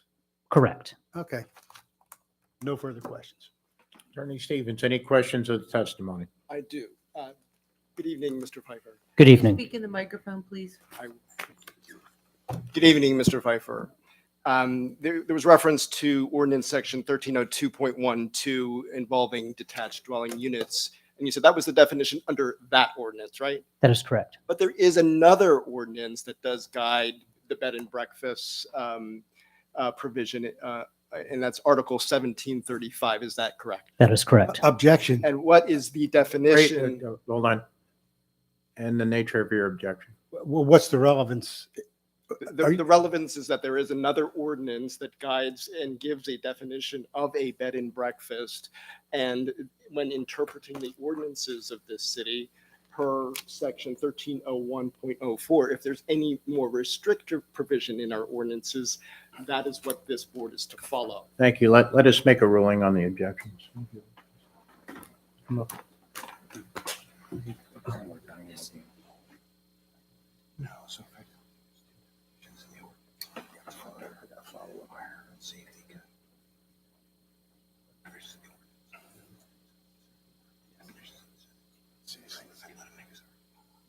Okay.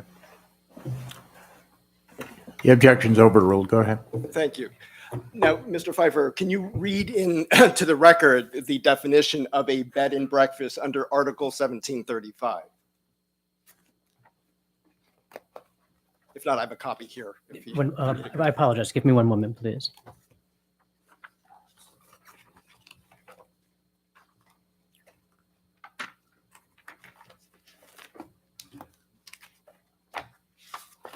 Under Article 1735.01 definitions, a bed and breakfast is defined as shall mean a single-family detached residence, owner occupied, which may provide overnight lodging and serve breakfast to transient guests. That's per Ordinance 3123 passed on June 16th in 1987. Okay, so under our regulation is 1735, a bed and breakfast, to qualify as a bed and breakfast and to get this type of special exception, the property has to have a single family detached residence. Is that correct? That is correct. That's a legal conclusion. In order to get the special exception, I don't need to move outside the zoning ordinance. I'm not sure where this is going. And may I respond? I'm laying the foundation for Mr. Pfeiffer. He is the zoning officer. He's Bear with us. charged with. Attorney Stevens, can you make sure you speak into the microphone because then your voice drops at the end. Okay. Just keep Yeah. reminding me too if you're. I'm going to ask Attorney Boel to weigh in on the objections because we do want to build a record correctly, but in all due respect to Attorney Preston, I'd like our solicitor. Tim, can you repeat the question? Do you want to read it back just so we have it? I can't. I was asking Mr. Pfeiffer that to qualify as a bed and breakfast under section 1735, the property must have a single family detached residence on it. No objection. That wasn't the question. So no objection to that. Under 1735, yeah, it says that. Go ahead. If you could respond to the question. I'm sorry, could you repeat that question, please? You got me. In order to qualify under 1735 for a bed and breakfast special exception, the property needs to be. Objection. There is no special exception in 1735. You're putting words into the zoning officer's Then mouth. stick to what the section says. Yes. We know where you're going. Omitting the special exception provision, it has to be a single family detached residence, correct? Correct. And as far as your role in interpreting the zoning ordinances, am I correct when I earlier made reference to section 1301.04 that when interpreting the zoning restrictions, if there's a provision that's more restrictive, essentially, that's what you're to follow as the zoning officer? That is correct. And is that what you're doing in this case? That is correct. And per your records and understanding of this property at 251 Church Street, is it a single family residence or is it a two-family? The city recognizes it as a two-family detached residence. So under the city's definition as a two-family residence, would it qualify for a special exception? It would not under the definition of 1735. And do you have any understanding that there was a prior application by this same property owner at 251 Church Street for a bed and breakfast exception? To the best of my knowledge, that occurred in 2018, which is prior to my tenure, but I have read the file and I'm somewhat familiar with it. And are you of the knowledge or any understanding that this particular board took the position that a bed and breakfast must be I'm operated? going to object. There's no stare decisis in zoning.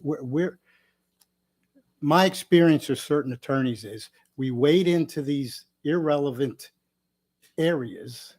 We create a maze of misunderstanding. The prior zoning decision, which I'm sure you remember, the request was withdrawn and there was no final decision. It went away. There's no stare decisis. There's no precedence. It doesn't exist. It's not relevant. Response? The position here is that the zoning hearing board took a position that the bed and breakfast must be operated in a single family detached dwelling. On this very issue, this zoning board found that to be the case.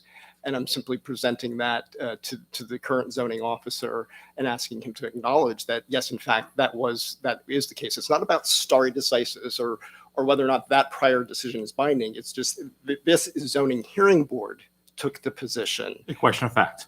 Yes, that it's required to be a single family detached dwelling. Okay, Mr. Piper, would you respond? That is correct. And I have nothing further. Thank you. Thank you. Thank you. I have, if I may. Yes. Thank you. So, Mr. Pfeiffer, the current application that's in front of the board this evening, when was that filed? If you know. That was submitted on the 22nd of December, 2021. Right. So back in December of last year.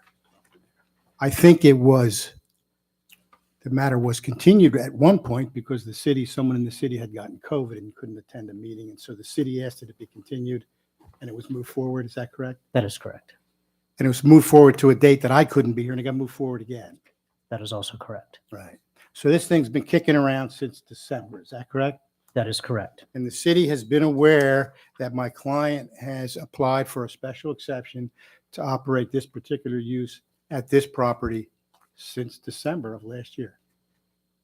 That is correct. Okay, now, Article 1735.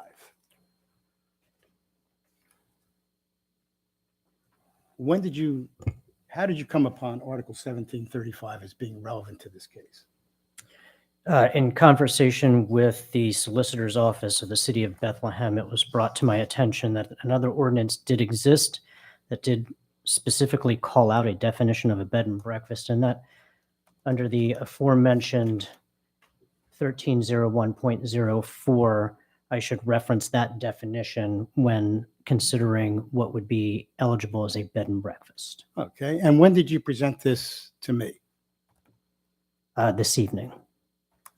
About an hour and a half ago in that hallway. That is correct. That's the first this applicant was advised that the city was going to take the position that this ordinance controlled this application. Is that correct? To be specific, Still the my objection, it's public record. And where's he going with this line of questioning? That it was presented to this applicant this evening. That's not a matter of public record. The public doesn't know when he gave it to me. That's not public record. Overruled. 1735 is a public record. Anyone has access to it any time. Attorney Stevens, your objection's been overruled. Thank you. in answer to the question, the first time I provided that document to you and explained our position was this evening. However, when I prepared the legal ad, I did prepare it as both a special exception and in the alternative of variance based on my understanding of 1735 and again back to 1301.04. Okay, thank you. I'm not directing any animosity at you, but I need to create this record. Now, Article 1735, is that part of the zoning ordinance? It's part of the housing ordinance. That wasn't my question. It's Is not this part of the zoning ordinance? It's not part of the zoning ordinance. Now, in Pennsylvania, when you want to change the language in a zoning ordinance, whether if you want to have an addition, a deletion of language, tables, graphics, those things that appear in zoning ordinances, don't you have to amend the zoning ordinance? You would have to amend the zoning ordinance. That is correct. Okay, and this here, 1735, is not an amendment to a zoning ordinance. It's a separate ordinance. So it's not a zoning ordinance amendment. It is not a zoning ordinance It amendment. didn't go through the procedures for zoning ordinance amendments. To my knowledge, it did not. It happened prior to my tenure, though. Gotcha.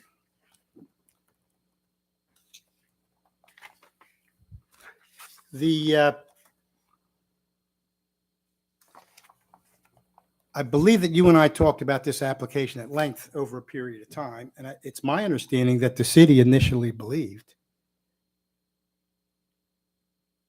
in fact, back at the time of the original hearing, that bed and breakfasts were only permitted in single-family dwellings. Isn't that correct? Just note my objection. There's no foundation for it. Mr. Pfeiffer wasn't even around at that point in time. It's speculative. asked- It's also leading because he called Mr. Pfeiffer as of direct. Now, timeout. You asked about the, I'm sorry. Yeah, go ahead, Jim. Go ahead. Jim, go ahead and respond. We're sorry. Okay, yeah, isn't it correct that at the time, at least as late as the prior hearing, that opposing counsel has talked about and discussed on the record now, he's introduced that. Isn't it true that at that time, and even past that time, when you started here and worked here, that the city believed that a bed and breakfast could only be put into a single-family residence detached? Objection. He has failed to lay a foundation that Mr. Pfeiffer was present at that hearing and can in any way comment on that without speculation. That wasn't my question. Overruled. You opened the door by asking him about the prior decision. I'm not asking you what did the zoning hearing board know. I'm not asking if you were at the hearing. I'm simply setting up a timeline. When you came here, and up until very recently, you and the city believed that a bed and breakfast could only be put in a single-family detached dwelling. Isn't that correct? That is correct. Right. And it was through discussions that you and I had that it then became obvious, based on the colloquy that we had earlier, that that's not entirely true. Isn't that correct? I would suggest that there is an ambiguity that was brought to my attention.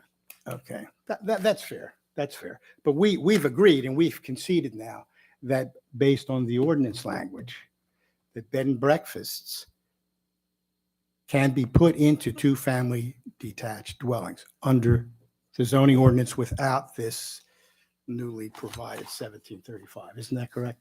I would say it's correct in so much as the testimony that I provided or the answers that I gave during your questioning would lead us to believe that it could be both a single-family detached or a two-family detached dwelling. Okay, we'll let the board read through those sections. Now,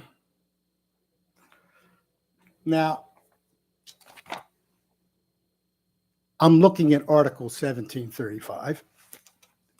And Article 1735.01 is entitled Definitions. Is that right? That is correct. And under the definitions for Article 1735, I see three particular uses: rooming house, bed and breakfast, and rooming facility. Is that correct? That is correct. Are these all identified in the ordinance? Each one of these is a rooming house identified as a use in the zoning ordinance? It is identified. Is rooming facility identified as a use in the zoning ordinance? Bear with me as I check that. Sure. That's not a term I'm familiar with seeing. Understood.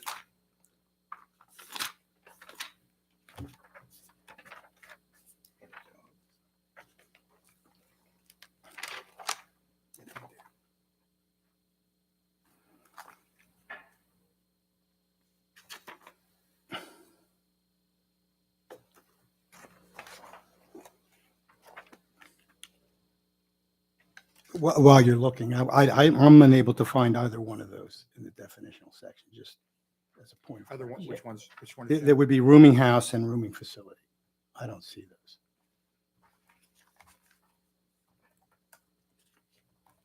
those. Okay, so there is, if we reference the residential uses permitted within non-residential districts, the ordinance calls out boarding house, which includes rooming house, and references additional requirements under 1322. If we go back to the definitions section and we look at 1302.13 on page 4, it defines a boarding or rooming house.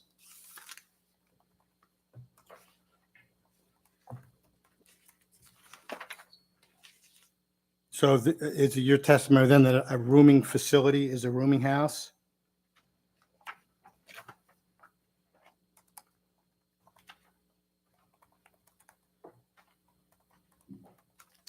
Well, 1735 does call them out as two separate definitions.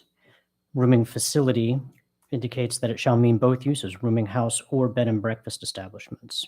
Well, I guess the point is that in order to understand the zoning ordinance and what uses are permitted where, I have to go find Article 1735, which is not part of the zoning ordinance, and look at these definitions because they control what's in the zoning ordinance. Is that your testimony? That is correct. Now, the definition of bed and breakfast. It's possible,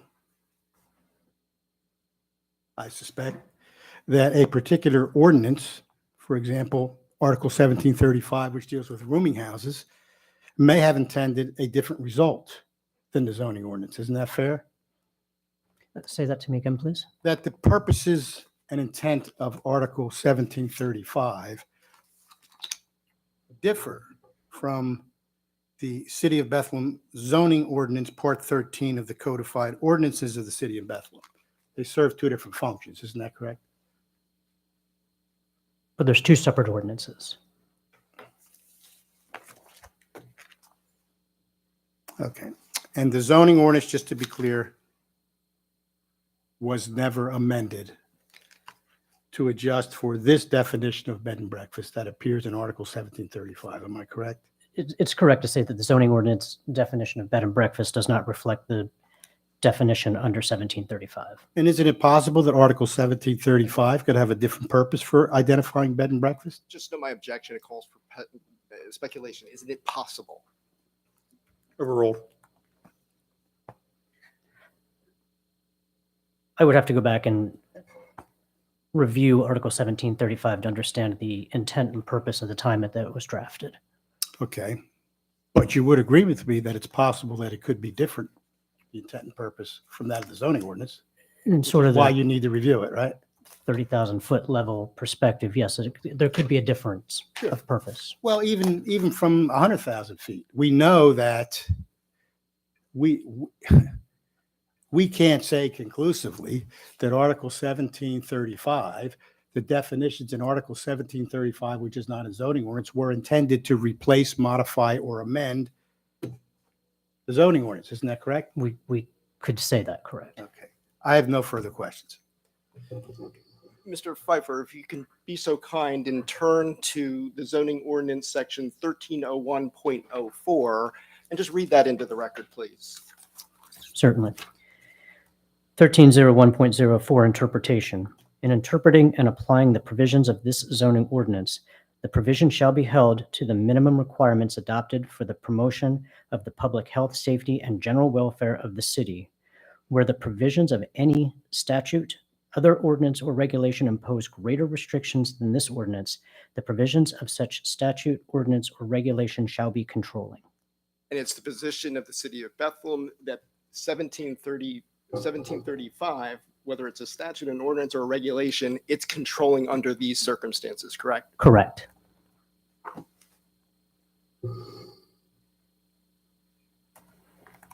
And as far as 1735, in order for there to be a bed and breakfast placed on that property at 251 Church Street, it has to be a single family detached residence.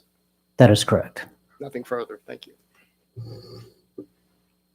So, question for council. I mean, we just got a lot of testimony and a lot of, I don't say argument because it was testimony about what I would call the interpretation issue, which is the interplay between those two definitions. Do you have any other testimony or any other argument relative to that? And then effectively, I mean, we can come back to it. Well, you want argument or you just want? Yeah, I mean, what I'd like to do, Bill, is hear argument now.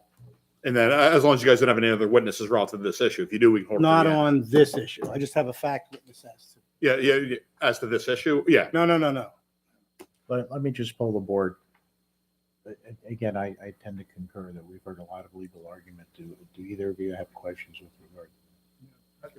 No, I just haven't Yeah. seen the ordinance. Why don't you go ahead? Yeah, I think it'll help the board as we go through the factual issues. We hear the legal argument relative to this issue now. And if you want to circle back to it at the end, we absolutely can do so. And okay, then before we do that, I would like to submit into evidence the order of court and decision of Judge Daly dated December 12th of 2018 with particular reference to page 4, where it was Judge Daly. Objection. Let me finish. No, Let me finish. no, You can you're object putting after. evidence Jim, in let him front of the finish. board. Let me finish. Where Judge Daly referenced that providing some clarity, appellee, the zoning hearing board, indicates that a quote, bed and breakfast must be operated in a quote, single family detached dwelling. And then he cites the authority for that.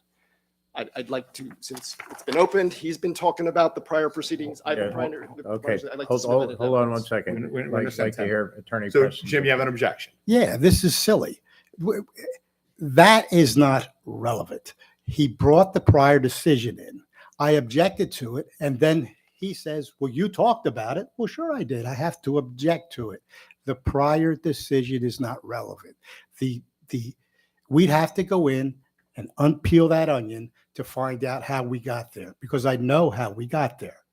The city believed the applicant, who was not represented, was told by the current zoning officer, and the board was told that these uses can only occur in single family detached dwellings. That's what everybody believed. It wasn't until they came to me and I read the ordinance. And now, as you can see through your zoning owner's testimony, none of that is true. But yet opposing counsel wants to take us all the way back there and wants to live in that world. It's not relevant. It doesn't pertain. The decision that he's talking about doesn't exist. It was all mooted because we pulled the application before there was a final decision. This is a tendency here. We throw all this stuff against the wall and try to confuse the issue. It's not that confusing. We have a zoning ordinance. The zoning ordinance has words in it, and the words mean something. It's really that simple. I would agree that it's not that confusing. It's quite clear on the record that 1735 is controlling. It's quite clear that this zoning hearing board took that position in the prior hearing. It's further of record that Judge Daly reviewed that record and also recognized that this board has declared that it has to be a single-family dwelling to have a bed and breakfast in it. And to Jim's point, you're only entering that decision without the preceding zoning hearing board decision, docket, and everything else that led up to it. Or are we entering all of it? Hearing his point, that's kind of what you're saying, Jim, right? You're going to have to unpack all that. My client's going to have to testify as to how he testified at that hearing. There's a whole lot that went into that decision that is not apparent by cherry picking little quotes and throwing little innuendos out there. That was an entire proceeding that occurred. Most of it occurred under the false belief that these uses could only go in single family dwellings. Now, what opposing counsel wants to do is to crystallize that false belief. I'm telling you, that's not only unfair, it violates my client's due process rights. Because a mistake was made some time ago doesn't mean that we have to perpetuate the mistake. There's no relevance to a decision that was mooted because the appeal was pulled, because the applicant was led around without advice of counsel. That all went away. I don't think that that belongs here. I don't think it has any relevance here. Is the decision going to be, well, our hands are tied because opposing counsel, he had a quote from Judge Daly from some prior decision? No, that's crazy. We're crazy. We have an ordinance. The ordinance has language in it. We know how we got here. Mr. Pfeiffer was professional enough to let on to how we got here. And I know that's not easy. That's not easy. He's a city employee. It's hard to do. Okay. But we know how we got here. What opposing counsel is trying to do is confuse the issue with irrelevant, inapplicable stuff. And respectfully, it's patently fair in that if this is factual, and simply factual, that this board in the prior proceeding found that for a bed and breakfast to be applied to this particular property, it has to be a single family detached dwelling. That's factual. And I would asserting in any way that a stare decisis, not stare decisis, law of the case, or at all law of binding. the case. Wait a factual. second, wait a second. You cannot talk over each other. Mr., could you please repeat what you said? Yeah, I mean, are you asserting that it's binding, that a stare decisis, law of the case, res judicata, No. or at all binding on this board on tonight's proceeding? No, it's Well, then simply, why? let me finish. He asked me a question. Thank you. It's simply factual. It's just the factual understanding that this board in a prior proceeding determined that there needs to be a single family detached dwelling in order to qualify for the bed and breakfast special exception. That's it. We can omit all the other pages and just, I could submit page 4. It's a fact. I understand that. But this is not a building that you come into and just spurt out facts. The facts have to pass a test. The facts have to be relevant. They have to be helpful to the trier in coming to a conclusion in the issue. We have rules. We just don't come in and say, did you know last Saturday it rained? That's a fact. That's not relevant. Not relevant. I got a flat tire on my bike 2 weeks ago. Did you know that? That's a fact. It's not relevant. It has to be relevant, and it has to be helpful to the trier of the fact. None of this stuff is. The defense is, it's a statement of fact. I got that. I understand that. That doesn't save it. How is it relevant? Opposing counsel has conceded. No stare decisis. No precedential value. Well, then what value does it have? Other than it's it rained last week. Other than it's prejudicial and irrelevant. It's prejudicial to my clients to exclude it in that it is factual. He's admitted now that it is factual. Okay, put on your facts and rebut what this board found in the prior proceeding. You have free reign to put on your facts, but we just want to get our facts into the record. So we establish what this board has ruled on in prior proceedings. Yeah, so we understand. Let the board concur for a second. Okay?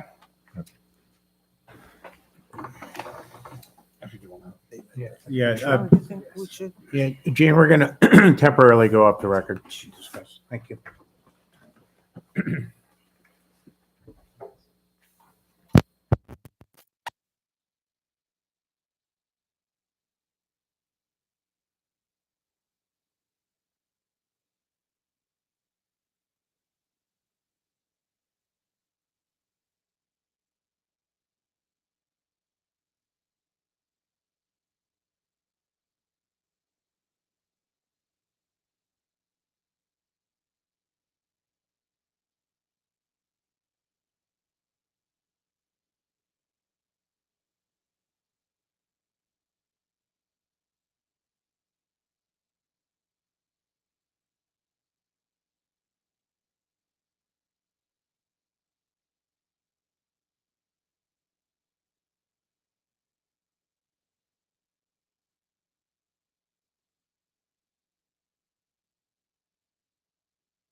Gene, I'd like to go back on the record. Attorney Boel, if you would, with regard to the objection. The board's going to sustain the objection.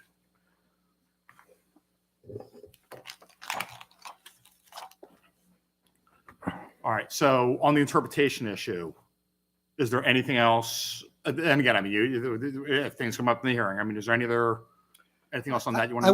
I would like to bring this to the board's attention. This thing here has been kicking around since December. I got this now probably, 2 hours ago, a little more than that, here, without access to any legal research or even anticipation of the issue. I know, I'm going to go out on a limb. I do enough of this that I can tell you that if I had a half hour with my Westlaw, I will prove to you cannot amend a zoning ordinance with one of these. They tried it once before and it got shot down. They did it with the Airbnbs. So this is what I'm going to recommend to the board. And the board will make a decision at the end of the evening, at the end of the proceedings tonight. Even regardless of that, it's a complicated legal issue Yes, I would agree. that involves an interpretation of multiple ordinances. What I think we'd like to do, what we'd like to do is get conclusion on this argument portion of this. Yes. To allow a time period after tonight to have memorandums of law, proposed findings of fact. We'll talk about what form you want that to take, to allow a time period for that to happen. And then to reconvene at the next appropriate zoning hearing board proceeding, maybe hear additional argument at that point and render a decision. No objection here. Would you have an? No objection, if that's your preference. Yeah, I mean, it's because we regardless of the timing issue, even for the board's benefit, I think we can all understand from the board's perspective, it's a complicated issue. Yes. That I think it would be better for everyone to sit down and have it in front of them. So what I'd like to do now is, again, you can even, you guys, among the two of you can decide. I mean, we can withhold argument on this issue and just have the testimony here as a stand, and then move on now just the factual testimony as to the special exception and variance. Jim, would you be agreeable to that? Absolutely. No problem here. Yeah, I'm fine with that. I just, one thing that's maybe shorten the proceedings is can we get a stipulation that 251 East Church Street is a two-family detached dwelling?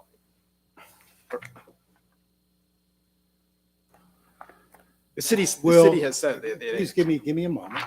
I don't see, that would, I'm just thinking that's going to, you just cut out about half my fact testimony. Yeah, if we can agree to that, I'm okay. That's fine. I mean, I had to put on facts. I can't just say it is, but my witness is prepared to describe the building. We have drawings, we shot it. So to prove that it's a two-family detached dwelling, but if we're going to stipulate it, I'm fine. I think the city has already said it's a two-family detached dwelling. But again, I hear a stipulation that the property is a two-family detached dwelling. Yes. As stated. Yes. Excuse my puzzlement. I'm fine. But my next witness, I had spent all afternoon getting the questions that I needed to ask him to prove that it was just that. So now that's all gone. That's fine. Okay, so the board will. We will accept that. The board will accept the stipulation that the building is a two-family detached dwelling. Fair enough? Yes. Okay, so if there's no objection, I actually think it would be better to get the memorandums of law before we have the legal argument relative to the issue. So what I'd like, unless there's any other questions for Craig or any other facts that you think need to be of record as to the argument, we just want to move on to the special exception and the variance. Jim, any objection on that? No. Tim, any objection on that? No objection. Okay. Okay. So we'll move on, and Jim, Yep. You can call your second witness. Okay, Dan, you're up. You ready? Identify, you've been sworn, is that correct? Yes. Okay, now identify yourself. Spell your name, please. My name is Dan Alt, AULT. I'm the husband of Valerie Peters. I live at 251 East Church Street. Valerie knows you're here, I take it? Yes. Okay. She doesn't want to be here. No, she was hoping I'd be home by now. She was at the prior hearing Right. that opposing counsel had talked about. Is that correct? Correct. She was unrepresented at that time. Is that correct? Yes. Okay. Now, the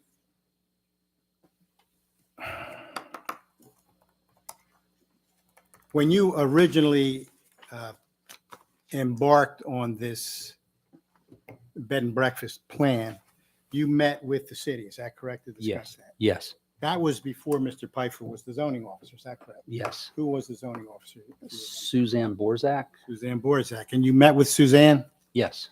Did she have anything to tell you about the prerequisites for a bed breakfast use? Yeah, she was very helpful. She really sort of guided us, and whatever she said that we needed, Objection, hearsay. It's for what what Ms. Borsak said. Jim? Okay.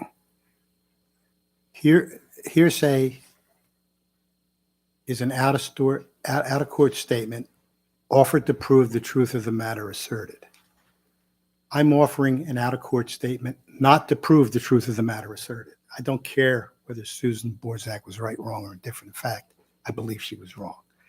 I'm establishing the frame of mind of this witness as we move through his testimony. I'm not offering anything here for the truth of the matter asserted by Suzanne Borzak at all.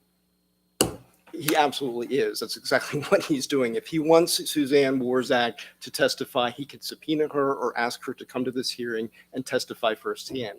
The definition of hearsay is anything is excluded as an out-of-court declarant who is testifying to the truth of the matter asserted. That's exactly what he's trying to do, and therefore I respectfully request the board to sustain the objection. Jim, I hate to make you do it. Can you re-ask the question? Yeah, but that's curious because I haven't asserted anything yet. But the question is, did you meet with Suzanne Borzak? Yes. And were you instructed or pushed in a certain direction as to how to pursue a bed and breakfast at this property? Yes. And what was that? We originally applied to be an Airbnb. She literally ran out before Objection as far as what she did. This is an out of court declarant who's instructing him to do things that's improper. They need Suzanne Borzak here to testify so we can hear from her as far as what she did. This is staying. Do not testify about what she said. Okay. So don't say about what she said. Go ahead. Okay. So, did you come to an understanding after your discussion with Suzanne? Did you come to an understanding? Yes. What was your understanding after your discussion with Suzanne? we needed to submit an application to become a bed and breakfast. My understanding was that we weren't qualified to be an Airbnb because at that time, my mother-in-law owned the property, so we weren't the owners. So we applied, we changed our application and applied to be a bed and Let me breakfast stop you right there. You said you weren't the owners. How is that at all relevant? because now we're the owners. No, but why would it be relevant before? Oh, they said that part of the, in order to be an Airbnb, the owner had to be living on the premises. Okay, so let's deal with that now. What's the situation now in terms of the owners and living arrangements? Now my wife is the owner of the property and we both live there. You live together? Yes. Very good. Okay. So you live in one of the, what do we call these again? Dwelling units? Yeah, So you live in one of the dwelling units, is that correct? that's correct. And we know now that it's a two-family detached dwelling. That's correct. And what's your intent for the other dwelling unit? We want to make that the bed and breakfast. Just note my objection. He's not established that he's an owner or has been given any kind of authority. As He he, just testified that he was. He's her husband. He's the husband. he's a husband, but he doesn't own the property. Have you been authorized by the owner of the property? Objection. That's hearsay. That's not hearsay. It's hearsay if you're saying if he's going to say his wife authorized. That's hearsay. You can bring his wife here, but I don't think he has standing to even testify. He's not the applicant. He doesn't own the property. We will provide the board with a written authorization. He needs to come to this hearing with the written authorization. As he sits here today, he does not have the authority to proceed. The objection is overruled. The application, this gentleman signed the zoning application. His signature appears on it. You signed it, is that Yes. correct? Yeah, I filled out all the papers. He submitted and signed the zoning application on behalf of the That's property. fine. We overruled the objection, Attorney Preston. Thank you. I apologize. Now, with respect to the use that you're proposing, will there be This is for the part you're going to use, not the part you're going to You have to reside speak in. in the microphone. I'm sorry. Sorry. This is for the part that you're going to lease or rent as part of the bed and breakfast. I'm not talking about your unit, Right. okay? So with respect to the other unit, will there be any more than 5 rooms offered for rent? No, Let's be precise. How many? 5. Exactly rooms. 5, Yes. but not more than 5. Is that correct? Yes. It says here, and again, I'm looking at Article 1322G, which lists certain criteria.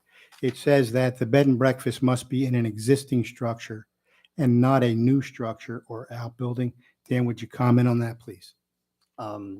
We've made no changes to the structure since we moved in. Okay. So you're not proposing any changes, modifications? It's going No. into an existing structure? Yes. Now, in a residential district, that's how the clause begins, and you are in a residential district. You understand that? Yes. Okay. The only meal to be served is breakfast and to lodgers of the bed and breakfast exclusively. Would you talk to the board about that requirement? We leave pastries and things that they can have for breakfast, but we don't actually cook food or serve food. Is it more like a continental breakfast? Yes. So like if I went to the Holiday Inn and I came down and they had the banana in the muffin and the They bagels and the, they have to make butter their own patties. coffee and Okay. so forth. but the coffee's there? Coffee is provided. The yes. coffee maker's there? Coffee maker, the toaster, yes. What about the dinner? You cook them a dinner? Nope. Okay, breakfast only? Breakfast only, yes. Signs, number 4 here says signs shall conform to section 13. Are you gonna have a sign? No. Okay, we'll skip that one.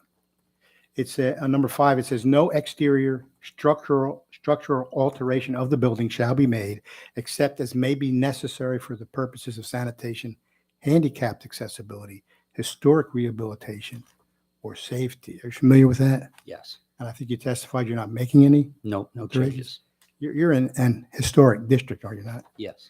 In fact, you, I think, recently had to go before the historic board for Yes. something. Okay. The bed and breakfast must meet all city requirements for health, fire, and building safety. And you will meet those, is that correct? Yes. In fact, you've been inspected, I believe. Several times, yes. Okay. And with a good result. Yes. The bed and breakfast must be in operation a minimum of 6 months per year. Would you discuss that with the board, please? Yes, we, when we're allowed to operate, we operate year round. In fact, we get a lot of business around the holidays, and so we try to accommodate everybody. Okay, well, the final item says that the maximum uninterrupted length of stay shall be 14 days. Now, I know you get busy. Can you discuss that with the board, please? That's in, when we advertise, that's one of the stipulations. There's a limit on how long they can stay. Okay. So it doesn't exceed 14 days. I have nothing further. Thank you. Attorney Stephen? With respect to your testimony on the inspections, what proof do you have that a proper health inspection was done? A proper health inspection? Yes, under section 1322.03G, B, your bed and breakfast must meet all city requirements, including health. So I'm asking you what health inspections were done that shows that your property where you're serving food has been approved for health reasons. Okay, we complied with any inspections that the city required. Did you get a health clearance since you're serving food in your property? If the city gave us a health inspection, then Where's the yes. paper? What you're coming to a hearing. What proof do you have that the city cleared you for a health inspection? I don't know that the city inspected us for health, but we did get a building inspection. So you just had a building inspection. I'm going to make Where- it. let me finish. No, not if I'm objecting. You don't need to finish. I'm objecting. I want to hear the question. Go ahead. What building inspection was done, and what documentary proof that do you have that a building inspection was done? So I believe you have. Jim, are you objecting or?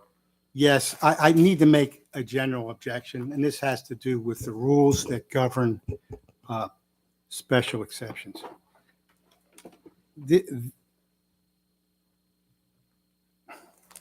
We have the burden of production with respect to the specific objective criteria of the ordinance. We do not have that burden with respect to the type of thing that opposing counsel is talking about. We do not need to come in here with all these certificates and proofs. It's not needed. Begins with the Bray case, which I'll put in, and we'll brief that up for you. And it works its way. It works its way through. It would be silly to think that they have a health inspection for a use that they can't operate because they don't have a permit. That's just not going to happen.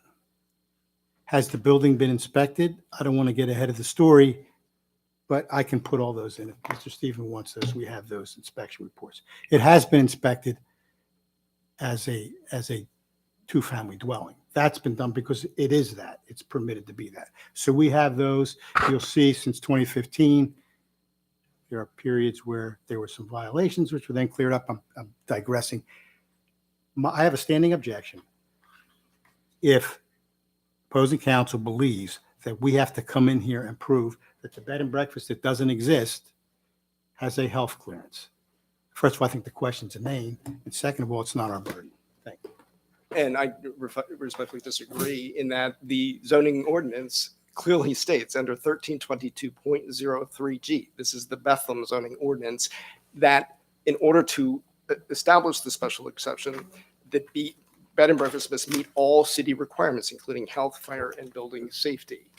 That's what their burden is. It's right in the ordinance. So he can make whatever comments and criticisms and snarky remarks, but it's the language of the ordinance that this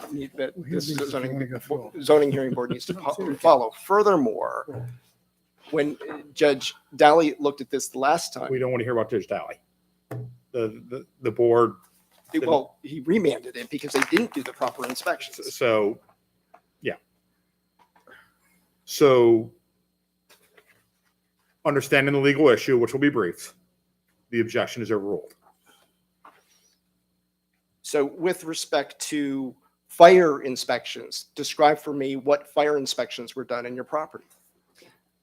They walked through, they asked to see all the smoke alarms, the fire extinguishers, the carbon monoxide alarms, the access, the exits and access points.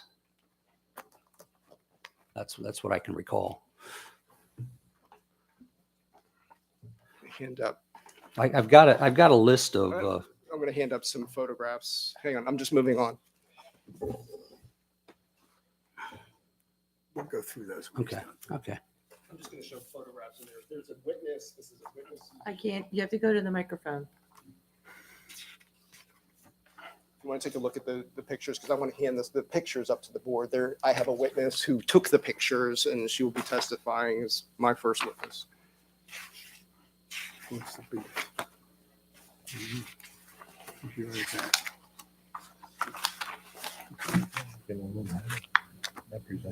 This is our neighbor. This is a view from.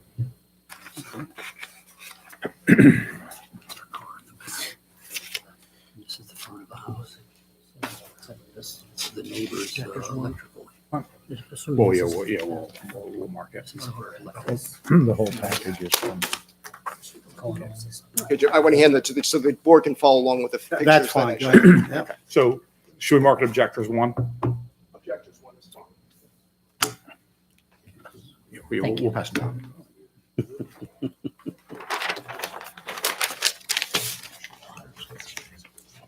And I think that mine.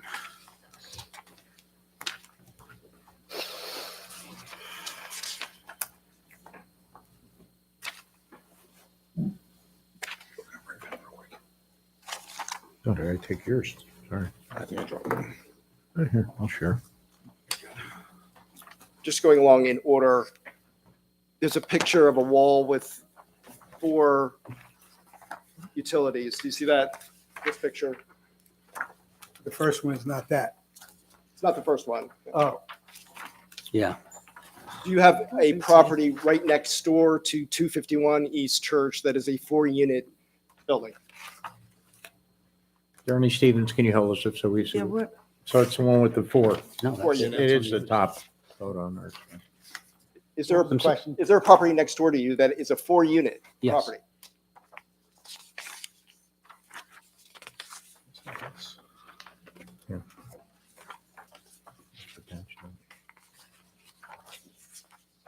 If you could, Yes, that's my that's your car, right? it's my wife's car. Yeah, Your wife's car, and it's parked in the back apron of your garage, correct?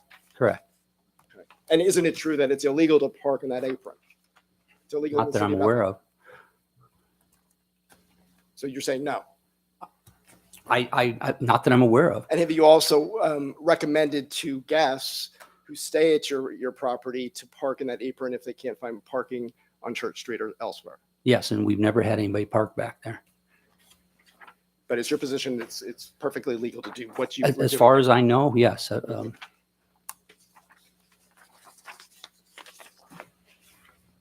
And as far as this area of Church Street, I'll use this photograph because I think it depicts it pretty well. Church Street in this area is just one way, correct? Yes. So it goes sort of south. No, it goes west. West. I'm trying to get west, definitely west. Sorry. It's going west. And there is only parking on your side of the street, correct? Yes. The other side of the street is Niskey Hill Cemetery, correct? Correct. And there's no parking there, correct? Correct. And at times when there's a funeral and then Niskey Hill's being used, it gets parked up there, correct?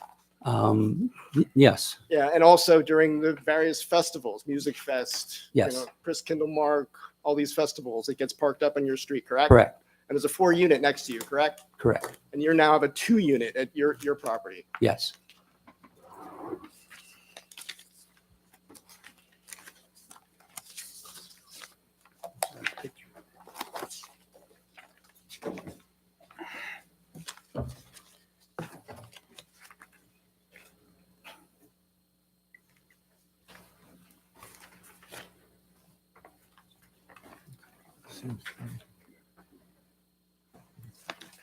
I have nothing further for this witness.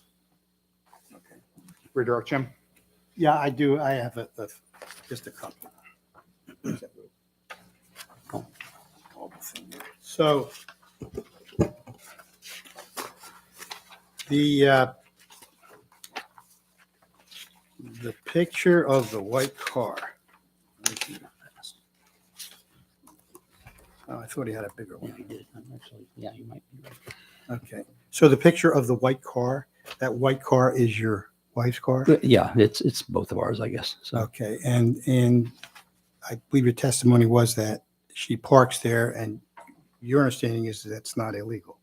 we've never been told that it's illegal, and there are other cars that park along the alley there. So Have you ever been cited? never been got a cited. ticket? No, no. Anybody brought it to your attention? Recently, they did work on the road, and so there was no parking. I'm at which restriction. road? Oh, on Church Street. They restricted the parking, and so that picture, assuming that picture was taken because we were parking there for about a week.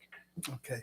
Now, you were asked some questions. I think the implication was if they allow another unit in here, that there's going to be more cars. Is that fair? Yeah. Okay. Well, this is already a 2-unit building, is it not? Yes. Are you asking to make it more than a 2-unit building? No.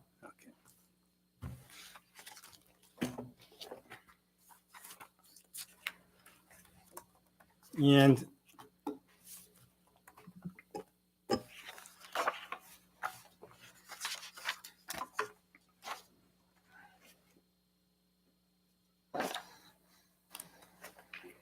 hand you a document, ask if you recognize that. Yeah, this is the results of our inspection. This was back in 2015. This was when my mother-in-law owned the property, and she rented out the second unit as a rental property. So every time that she got a new tenant, she would have the city come in and do an inspection. So this is the result. She did that on her own, is that Yes. correct? She Yes. just, it's time she got a new tenant, she had it inspected? She was under the impression that it was required. What do you want to mark this? A1. Yep. Sorry, I didn't mean to interrupt. That's fine.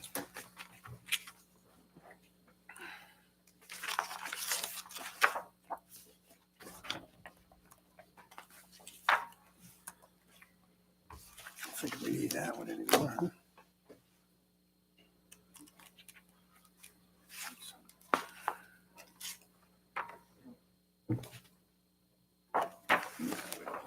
You just put in a couple of these and be done with it. Let me hand you that document. Take a look at that. Tell me if you recognize that. Yes.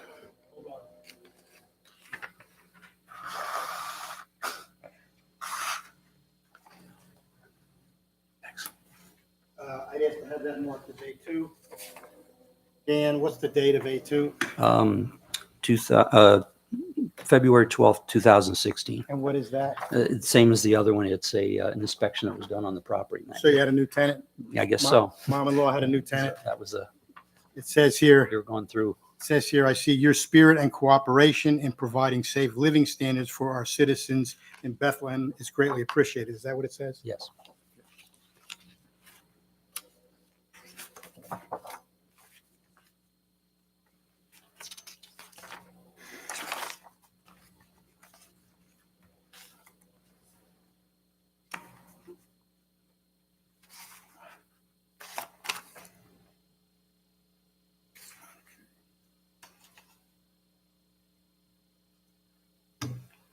Here's a document dated May 25th, 2018. Take a look at that. Tell me, have you seen that before?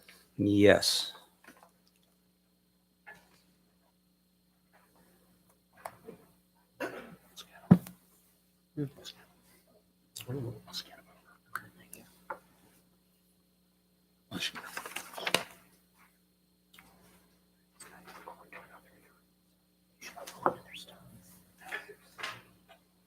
Okay, this is a document dated May 25th, 2018. I believe we'll have that marked as A3.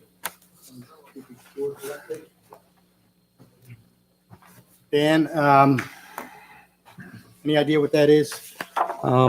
This is a response from Michael Simonson. Who's it to? It was addressed to, there it is. To Timothy Stevens. Esquire. Is that Esquire, correct? correct. And it's a result of a right to know request. Am I correct? Yes. And, well, I believe what it says, if I'm not mistaken, that in response to paragraph 1 of your May 23rd, 2018 follow-up letter, there's a right to know. He's asking for documents Yes. Relative to your property. Is that correct? Yes. This was back in 2018. Yes. What were the results of that? All right. They responded that there was a housing inspection on May 29th, 2015. In July 29th, 2015, the housing inspection letter for the same property advised that the standards had been met. July 29th, 2015, a certificate of occupancy for the was given for the same unit. February 16th, housing inspection letter for 251 East Church Street front, advising that the standards have been met. And February 16, 2016, certificate of occupancy for the same unit. What does number 2 say? There's no fire, health, and safety rental unit and bed and breakfast or other inspections conducted in 2013, 2014, 2017, or 2018 for both front and rear units. There was no inspection in 2016 for the rear unit, and there's no inspection in 2015 for the front unit. Okay.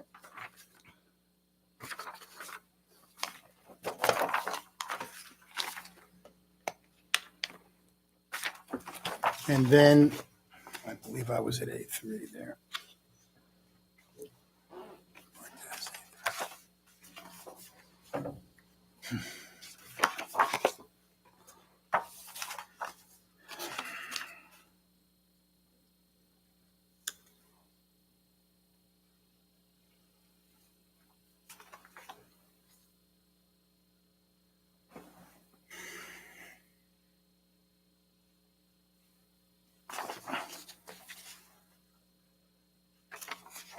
Okay, I'm going to hand you another document. Take a look at that.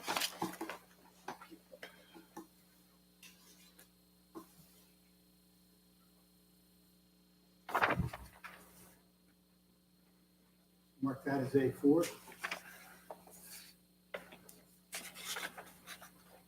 Now that appears, what's the date of that document, first of all? May 25th, 2018. Is that, again, that's another response to Timothy Stevens Esquire? Right, yes.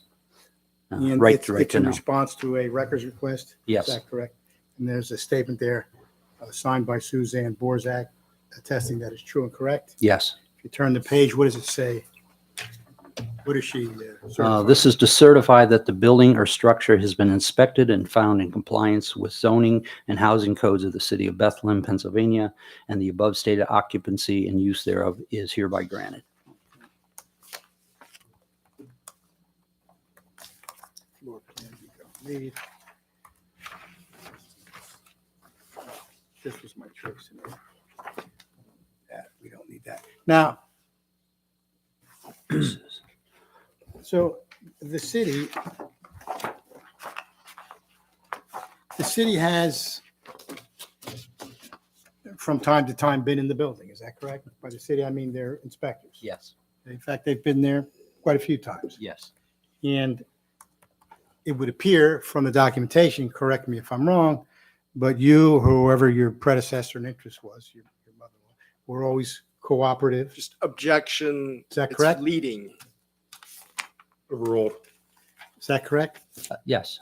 Okay, now, since the time these reports were issued, the compliance reports, has the property been exposed to any tornadoes? No. What about an earthquake? No. Flooding? No. Would you say that it's in pretty much the same condition as it was when those reports were issued? Yeah. Yes. Do you have any problem allowing the inspectors back in if you're granted permission to operate a bed and breakfast? No problem at all. Health inspections, Yes. building code Sure. inspections, zoning inspections? Yes. None whatsoever? No. No problem. Not an issue for you? Nope. Okay. No further questions?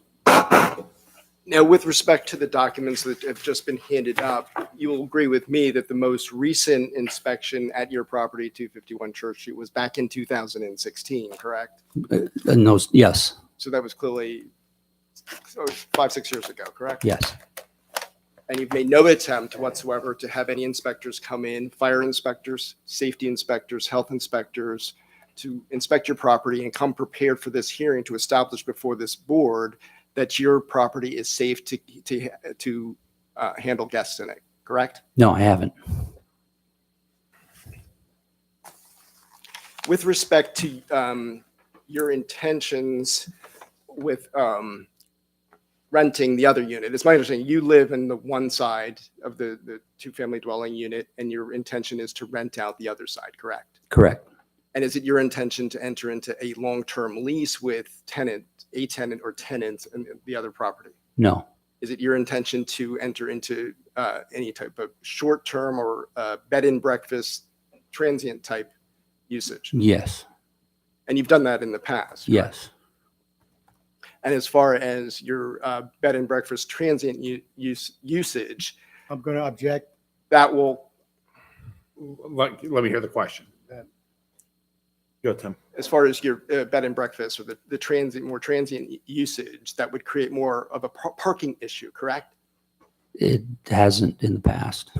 So My objection is, and we can do it probably with a qualification, opposing counsel is using terms that have a legal significance in other ordinances outside the zoning ordinance. It's That being- cross-examination. That being transient. He's asking him if he has transients. This gentleman does not know the implications of that word. It's a defined term in a zoning ordinance. This gentleman is not an attorney. So if he answers that there are people that come and go, he's not conceding that he meets the legal definition of a transient in some other zoning ordinance. Some other ordinance. Yes. It's cross-examination. If he doesn't understand the question, he can ask me to rephrase it. Are you asking him a legal conclusion or are you asking him it Not is? at all, not at all. It's simply, the question is asked and he could give his factual response. I'm not looking for legal conclusions. Jim, with that stipulation. With that, I withdraw. Thank you. What was your question then? As far as the use as a bed and Airbnb type of use with more transient visitors coming to your property, as opposed to a long-term lease that's going to increase a parking issue in and around your property, correct? It's only being used as for bed and breakfast purposes. Well, it's a bed and breakfast, Yes. but you're going to advertise out on Airbnb, correct? Yes. And other Expedia and other type of platforms that hotels typically use, correct? Yes. And tell us what security, what screening you're going to do when one of these more transient, short-term guests come to your property. How are you going to know if they're? We have our own vetting system. Again, my wife takes care of that usually, but I know that she does not allow anybody to stay unless they've had at least one good review when they stay somewhere else. So they have to have at least one positive review. They can't have any negative reviews. And she insists that they explain what the nature of their visit is. And they could tell them or whatever, right? Well, if she doesn't get a response, then they don't get the room. The only time we've ever had to ask people to leave was when they came and misrepresented themselves. But we do ask them to leave. Do you ask for proof of identification? Yes.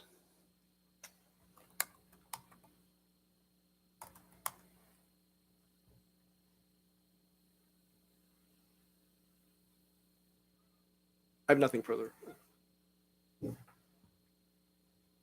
Jim?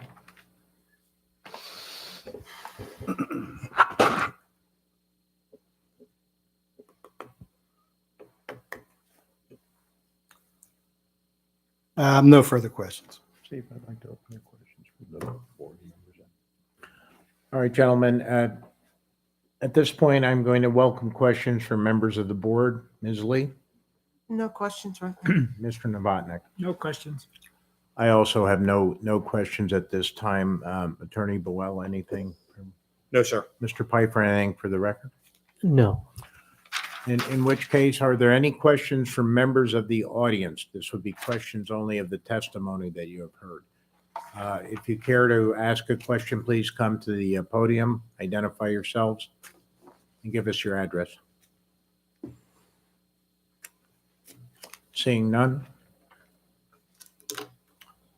Attorney Preston, I believe we can move on to your next witness, or That's all I have. I believe we're done. We have the legal piece, which is the ordinance. We have the factual piece, which was pretty much stipulated to. And we went through the criteria in the ordinance. I don't know if there's anything else required by the ordinance. okay, I think we're good. So, Attorney Stevens? Yes, my first witness is Cheryl Dugan, and you have her statement and photographs before the board already. Can you share the microphone with her, though, please? Wait, what did you say? You have her what? Her statement and the photographs that I handed up before, that's Cheryl Dugan. She's the author. Okay, yeah. Let us see if we can stretch this over, then you don't have to. We're going to get you another mic.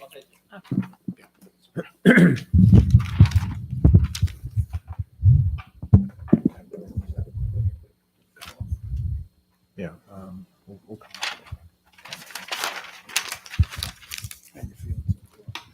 Especially if we're good. I don't think it should go in there. Is that comfortable? Thought it would be. Not what you thought. I would be surprised if not. Oh. We'll see. Thank you, Mr. Pfeiffer. Testing.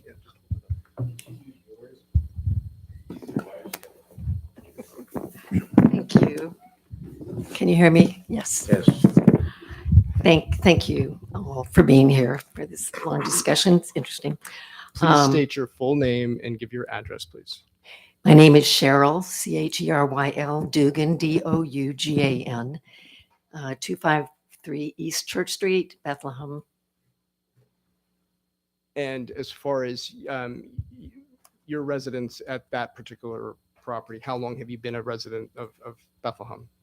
We've been a resident of Bethlehem since 1992, of that property since 1993. And who has lived with you there over the years? My husband, Anthony Viscardi, and our son, Renzo Viscardi. Now, you're here today raising your objections to the special exception application for 251 East Church Street. Is that correct? Correct. Please describe for the zoning hearing board your first objection, which is loss of community. But what are the issues there? Yes. Going into that discussion, I do want to read. Tim, I'm not objecting. Was there something submitted to the board? Yes, it was the photographs that I handed. You Oh, have it's in that package? Why don't I do this? So we'll lay the foundation. Are you the author of this document? No, I just make sure I have it. I know I have Yeah, it. so, Yes. so to be clear, Tim, it's this statement that was included with With the objectors photograph. package. All good. 01. All good. Right. I got it. So are you the author of this? I am the statement? author of that statement. And did you take the photographs that are also? I took the attached? photographs attached. Okay. Now, please describe for the panel your objection as far as loss of community if they would happen to grant this special exception. Okay.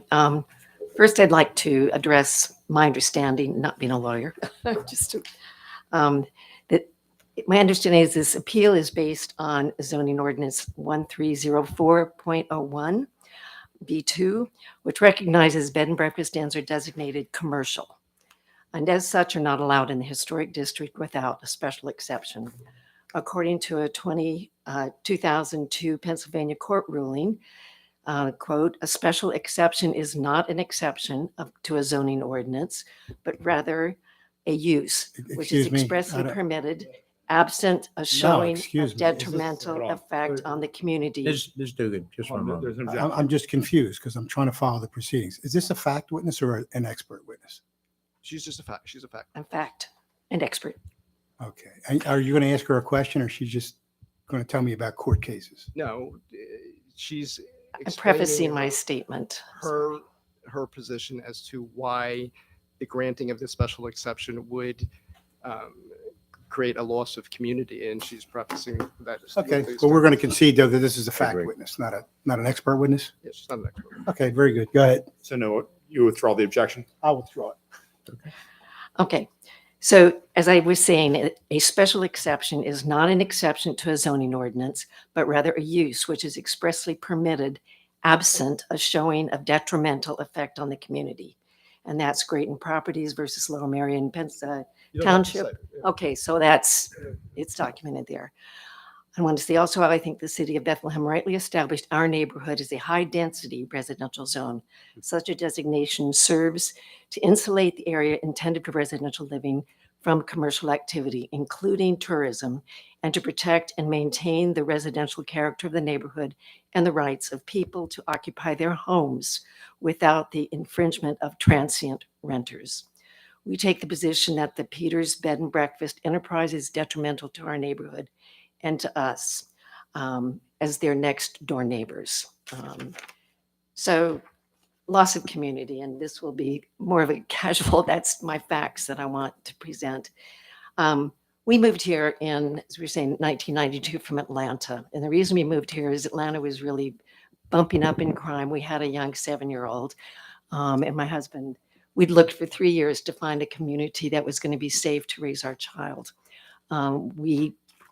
My husband interviewed in Bethlehem. We fell in love with the neighborhood. And for the first time in our son's life, he had the freedom to roam the streets with his friends, to walk to school, to walk to the library. This is a community, walkable community. We had Orr's downtown department store. It was an ideal place to raise our child. And we picked a house in the historic district. Number one, we could afford it back then. And we wanted all that, what comes with that. It's walkable. We also were embraced by the community. And because of the nature of our community, it's a true community, an old-fashioned sense of community where people are welcomed. Within 60 days of our moving here, a neighbor hosted a potluck, invited 60 people from the neighborhood to meet us.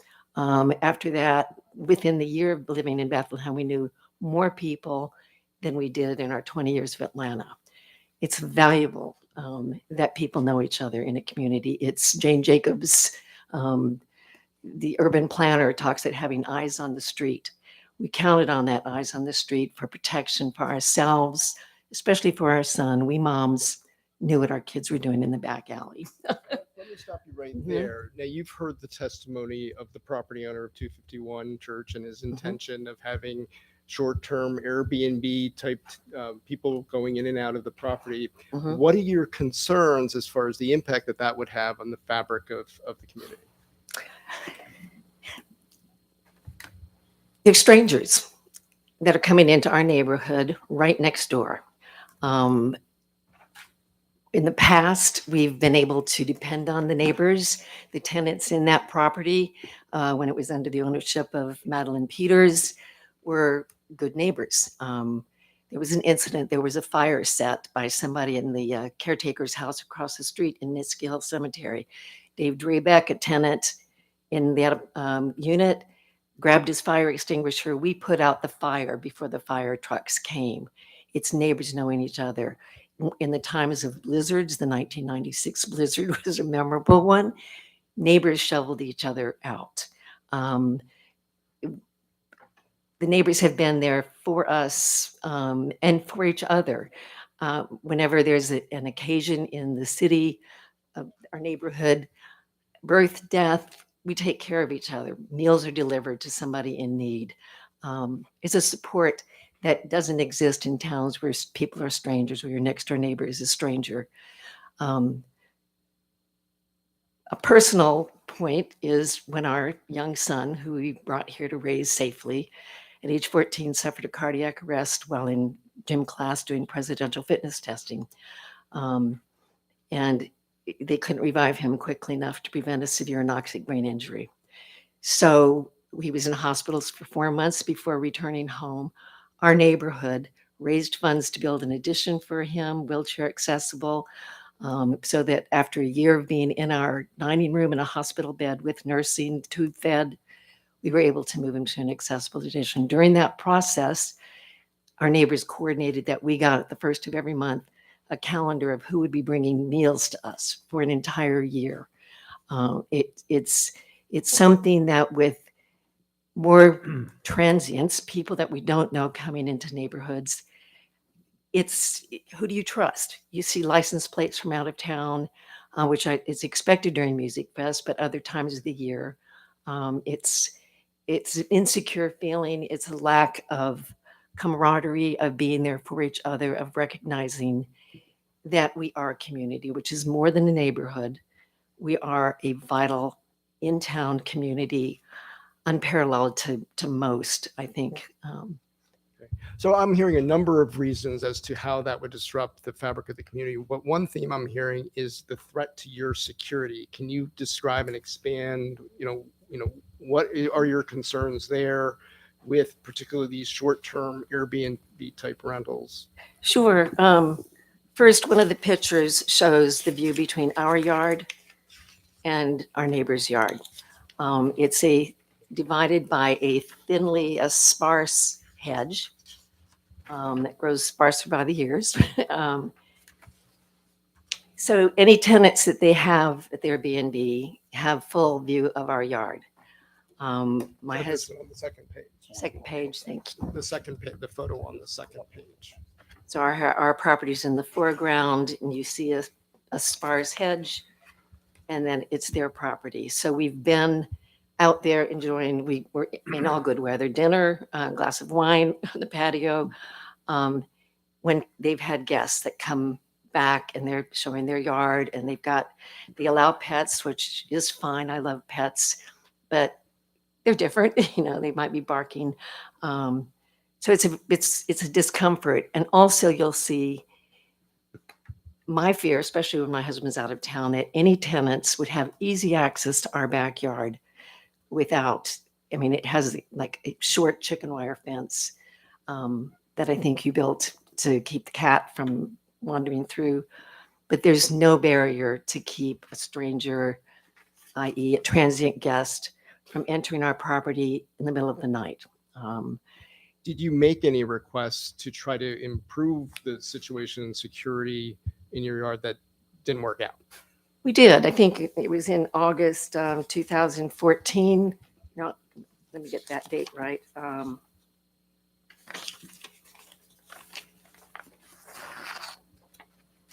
sorry. It was a while back. 2015, 2014, or maybe later than that. Anyway, we did talk about, ask if we could have contractors come to the property to give us an estimate on building a fence. And we were told in no uncertain terms, in writing, is addressed to my husband, that under no circumstances will we ever allow you now or ever access to our property. So basically, and the idea that we could construct a fence, dig the fence post, do all of that without having some access. So we've been denied any access to their property to construct a privacy fence. Do you have any other concerns as far as the threat to your security, given what you've heard here today, that there's going to be Given transient- what? I can't hear you. Given what you've heard here today, that there are going to be transient visitors at the property next door?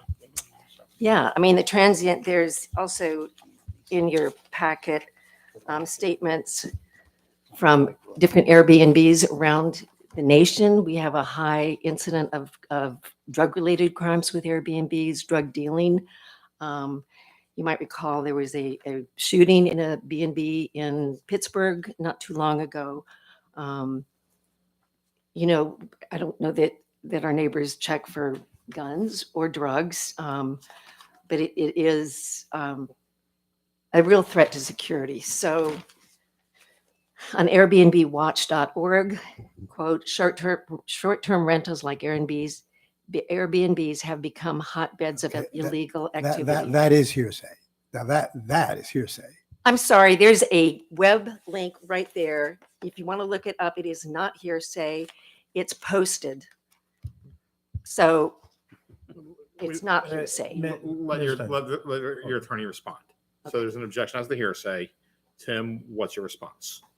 As she stated, she's given the specific citation. It's public information that's easily accessible. And there are more lenient rules as far as hearsay exceptions, particularly when there's such reliability as she has set forth. You have the statement in front of you, you have the citation, and she's verifying that it's accurate and reliable information out in the public. And there's another. That's an out-of-court statement. That is offered for the truth of the matter asserted. That's hearsay. There's no exception to the. If it's in writing and it's on a web, I mean, it's just like. Ms. Dugan, now, please stop. There's a legal argument. There's no Google exception to the website rules. It doesn't exist. And my concern was in the other hearsay objections, he's talking about individuals with knowledge, Suzanne Borzak and so forth. That's a bit different and that's unreliable. You need your witness here. This is something that's in the public domain. And I think she can freely testify it, given the more lenient standards that this board has for hearsay and other evidentiary objections.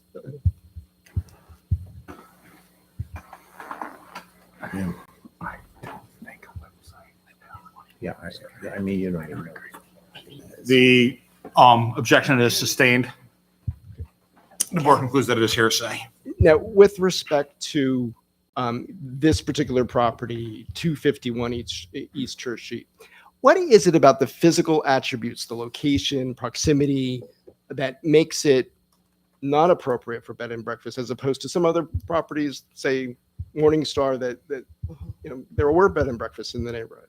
Well, and I do appreciate B&Bs. We've stayed at them. The other B&Bs that operated as legitimate B&Bs provided parking, off-street parking, or the Virgilio address was on a corner property, had lots of parking. The parking in front of this property, and again, we're referencing zoning ordinance 1319.015, required off-street parking space. Bed and breakfast inn requires 2 parking spaces for the dwelling and 1 additional space for each unit to be rented. And now, why is that a problem in front of 251 East Church Street? The Pennsylvania DMV standard measurement for a parallel parking space is 24 by 8 feet. Their property is 30 feet wide, so it's not even enough space for 2 cars, much less B&B guests. And then also considering that the property to the west of them is 4 units, Each of those people, I assume, have cars, one or two cars. Okay, while you're on that, just so we're clear, and this photograph was shown to the board before. Mhm. What is that depicting? The 4-unit? Is that right next door? Right. And do you have concerns with parking in that? There's a 4-unit right next to 251, which is a 2-unit. Absolutely. And we have a lot of parking problems, especially during events, but even just the weekend.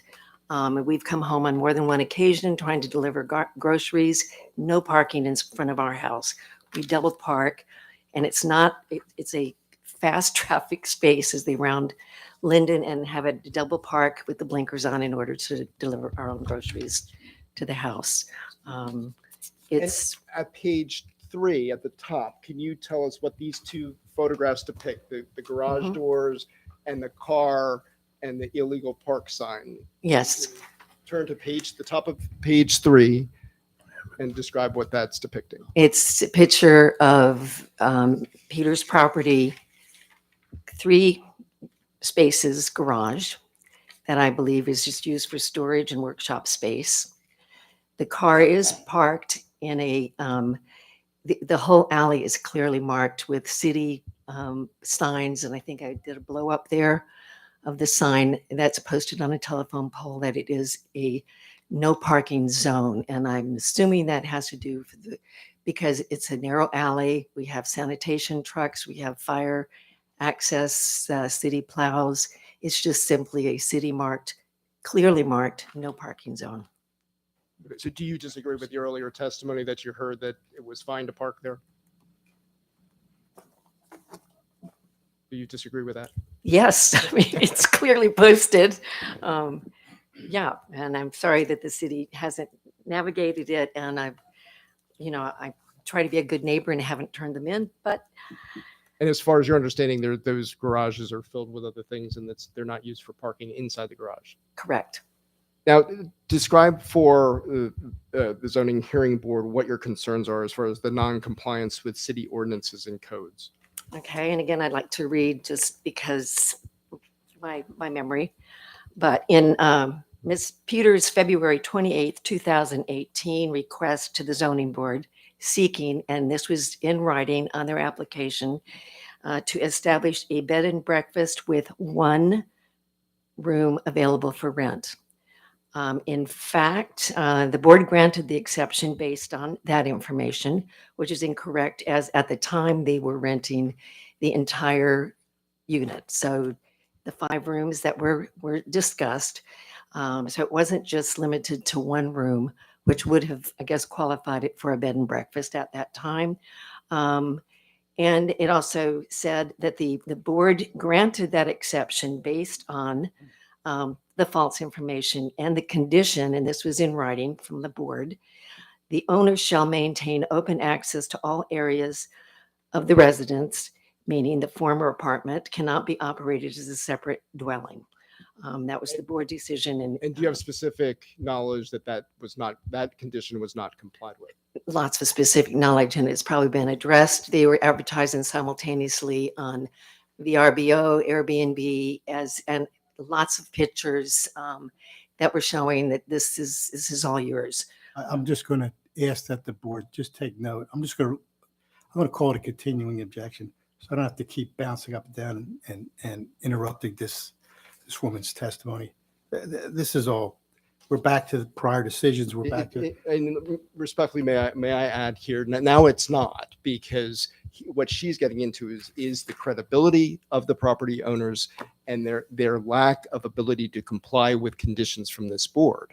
That's relevant because this is a discretionary matter. The board is to apply the zoning ordinance, and in their discretion, if they find that this property owner is not going to comply with the law, we know he's not complying with the law. Long history of non-compliance. He parks illegally. He recommends that his guests at his hotel park illegally in the city of Bethlehem. This board puts conditions that he's supposed to comply with. We now have testimony that he's blatantly violating those conditions, so it is definitely relevant. And I ask that it be admitted. Jim, any response? No response. I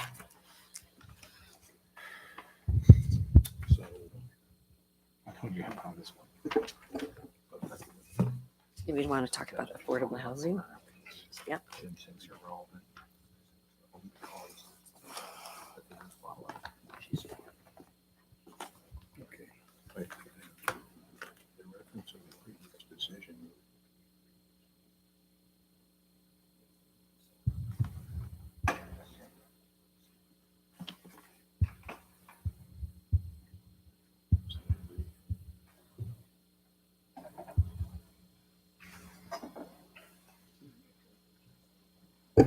The condition or the objection is sustained.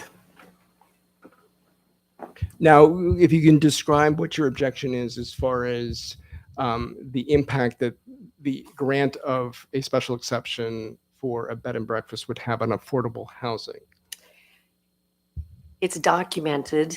It's not hearsay. I don't have the specific documents at hand, but B&Bs throughout the nation are altering the livability of cities. There's lots of studies accessible of the detrimental effect it's had everywhere from Portland, Oregon, which I think was a wonderful city until they started with a lot of short-term rentals. It's now become an impossible city to afford to live in.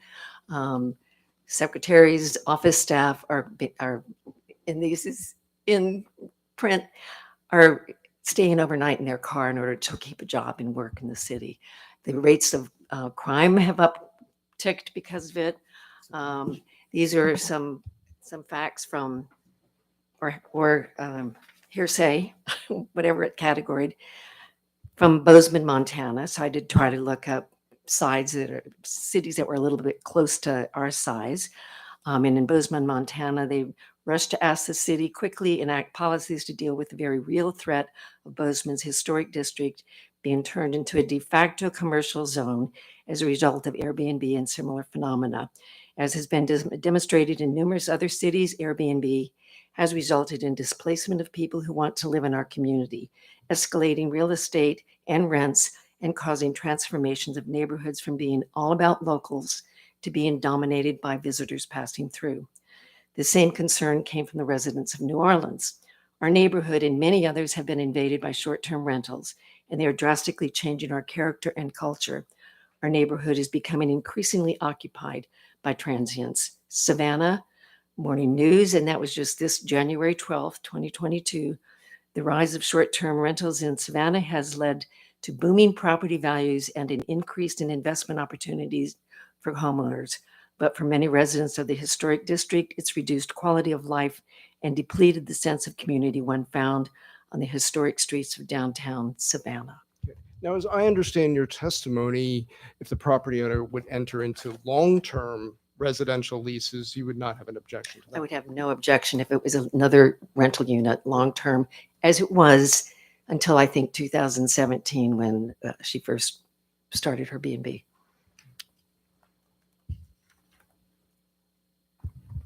All right, and then just we covered all these photographs. Can you just identify what this photograph is? Yes, it's the house to the west, the brick house, 4 units. They have a side yard, and then there's a hedge that marks the border with. Okay, so the Valley tan Views. house with the red door is it. yes, that's Yes. that photograph. And the entrance to the B&B is along the side of that, so it's kind of in the back. Now, describe for the board what issues you see here as far as the parking dilemma that's illustrated in this photograph. Well, I think there was a longer photograph too that shows really in front of our house, in front of their house, in front of, there's barely, it's 30 feet wide, and the parking spaces, DMV, are 24 feet. So we cross borders. We don't park 2 cars in front. We can't fit our 2 cars in front of our home. And that's the nature of downtown historic Bethlehem. It's narrow properties. So there is, even when it's not Music Fest or some event, parking is a problem. Traffic is a problem as it comes around. Off Linden makes the turn. There have been 3 accidents in 1 year's time where a driver missed the parking sign, flew across the street and knocked through down into the cemetery, Nitska Hill Cemetery, knocked a stone down. bounced off our neighbor's tree on the other side, and damaged the tree and went on down the street. It's a problem. Several neighbors have requested the city to consider putting speed bumps in. I contacted this police department on that, and they said it would be an exorbitantly costly undertaking to just do a traffic study. But it's definitely increased. That was a route that was originally established for Bethlehem Steelworkers to facilitate traffic during shifts changes, where they came down Linden, one way down Church, over the New Street Bridge. People exiting from the Steelworkers went back over the Stefco Bridge. So it's a long established pattern of traffic that's gotten really intense. And just so I have this on the record, is it correct that there is just travel in one direction west on that part of Church? Yes. And there is just parking on your side of the street, not on the Niskey Hill side? Correct. Okay, which further limits the parking. Absolutely. And that's different than, say, Morningstar that had that large parking area, correct? Yeah, off street for maybe 6 cars. It was a big parking space. Mhm. And the Virgilio Bed and Breakfast, the Walnut Street parking lot's right around the corner, right? Around the corner, and their corner property, so either side, either property front or side, permitted proper But parking. your property is different. My property's different. Their property's different. It won't accommodate. And what issue do you My see husband and I. as the issue as far as short-term transient Mhm. Airbnb type Mhm. rental on parking and traffic versus longer-term rentals? Right, short term. Well, again, it's the stranger factor. Who is that unloading in front of our house? They don't really know that there's an assumption in historic Bethlehem that that's where you park. People put their chairs out during snowstorms, and we work around it, but it's a problem on an ongoing basis, and it will be a greater problem when that returns to being a B&B. It was a problem before, it will continue to be. There's simply no parking available, despite a 3-car garage in their backyard. So, All right, I have nothing further. Thank you. okay. Attorney Preston. Thank you. Mrs. Dugan, good evening. Just one issue that I'm just a little confused about. You understand that it's a 2-unit building? I do. Okay. And you have no objection to the second unit being subjected to a long-term lease? I don't object to that, in that it would be a permanent, somebody I knew that there was a security factor that makes that acceptable. And as I said, those neighbors that occupied it before were helpful, known people in the community. If there was another family, and if you're looking at the parking issue remains the same difficulty. But the fact is, it's an insecure situation in a high-density residential neighborhood to have strangers next door coming and going, and an open backyard. Let me ask it a different way. When Attorney Stevens asked you whether or not you would have any objection to a long-term lease, you said absolutely not. Is that correct? I said absolutely not, and enhancing that statement, it's what I'd love. I'd love 2 full tenants in that building, no short term. And again, that was the source of my confusion. You spoke at length about parking and traffic. I'm curious, how would the long-term lease mitigate or alleviate? Well, let's start with parking. Or wouldn't these people have cars? Yeah, I would assume that maybe, yes, they have cars. So how would that mitigate parking if they had a long-term lease with that? This lease that you said you would love to see, wouldn't the parking be the issue? It would continue to be an issue, just not as bad. Sometimes people come with B&Bs and they house up to 4 people. Mhm. And 2 cars have pulled up to rent. It exacerbates it. Okay, understood. No, I have no further questions. I have nothing. I'd just like to admit this is Objector's Exhibit. So we have to two. I think the statement you said before is part of the first package. The whole statement and all the photographs. Yeah, I thought everything was in the first package. Have we moved all of that in? I'm just making sure we've moved. I don't have an objection. I put objections on the record. They were ruled and I don't bring it in.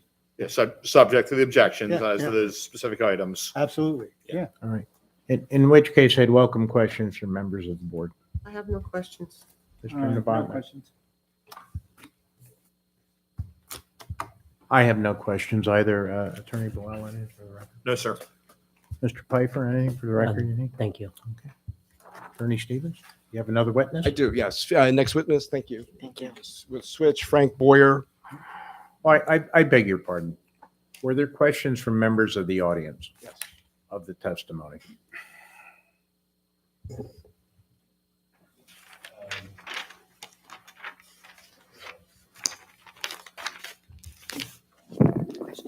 Anthony Viscardi, 253 East Church Street. Also, something that wasn't mentioned is a neighbor ended up, Is this a question for her? for her? This is a question of the testimony Oh, you just heard. Were you going to, about Since the he's drug up here, deals? why can we just switch order? And Now, I'll wait, call- wait. Let No, him I'm not going to testify. turn it into a free flow. Yeah, so right now we're on questions for her. Right. He'll have a And chance. if there are none from the audience, then I would like you to move I on. have to a your next question witness. for me, Mr. Viscardi. No, I'm, Thank you. I've already asked the question, ma'am. We're good. So, If you'll allow me. yeah. Thank you. Do you have another witness, sir? I do. I'll call Anthony. Why Ricardo. don't we do that then? We'll do that. So Anthony, if you could come up now and switch positions with your wife here. Tim, as a point of order, just out of curiosity, how many witnesses do you have? Do you want to? No. Okay, just one more after him. So two. One more. I would really like to cut this off by about 10 unless we're going to be able to get everything. Yeah, so- Do you want to have a sidebar with the attorneys or no? Well, let me ask him the question. I mean, Tim, approximately how long of direct do you think you have for the two remaining witnesses combined? I'm hoping 30 minutes, if that. Okay. I don't- Okay. Why don't you proceed then, please? Thank you. Yeah, I mean, what we're making, Tim, what we're trying to make everyone aware of is we have a 10 o'clock cutoff. I know. We're So- moving it. Okay. Thanks. I'm trying. Thanks for understanding. Mr. Picardi, please state your full name and your address for the record. Anthony Viscardi, 253 East Church Street. And please, what is your relationship to Cheryl Dugan, who just testified? She's my wife. Now, please relate to the zoning hearing board what your objection is that you were wanting to raise. Well, there's several things that have happened that have caused us problems in our house. They don't directly relate to having a B&B, but in the process of preparing their property, they've caused several situations because of unpermeable ground.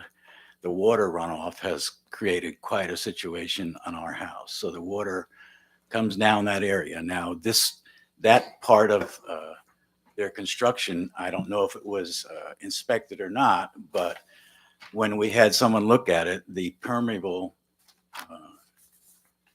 property has been reduced quite a bit and the water runoff has been quite a problem. So it doesn't relate directly or, circumstantially, but it is something that when they're preparing this place for more people to make patios and places to sit, it has a repercussion on our property. And that would be the same if it was a long-term renter or not. It's just a matter of common decency. When you do something, you try to do it so it does not affect your neighbor. And I don't think that's been done in a long series of events. Now, do you have a health and safety concern with respect to what has been done, which is causing water runoff? Yeah, I mean, yes, we've had to go through many, many tribulations just to get them to fix that. But And are you concerned that there wasn't a proper inspection done? yes, from the research we did, the proper inspection wasn't done. When the inspector came, he said it looked pretty, but it wasn't an inspection that dealt with water runoff. I'm an architect. I know a little bit about it.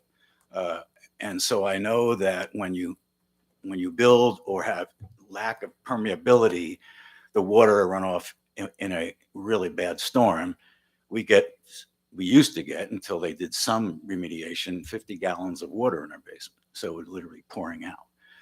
And that's another contested issue, but it does have an effect on the livability of one person or one family with another family.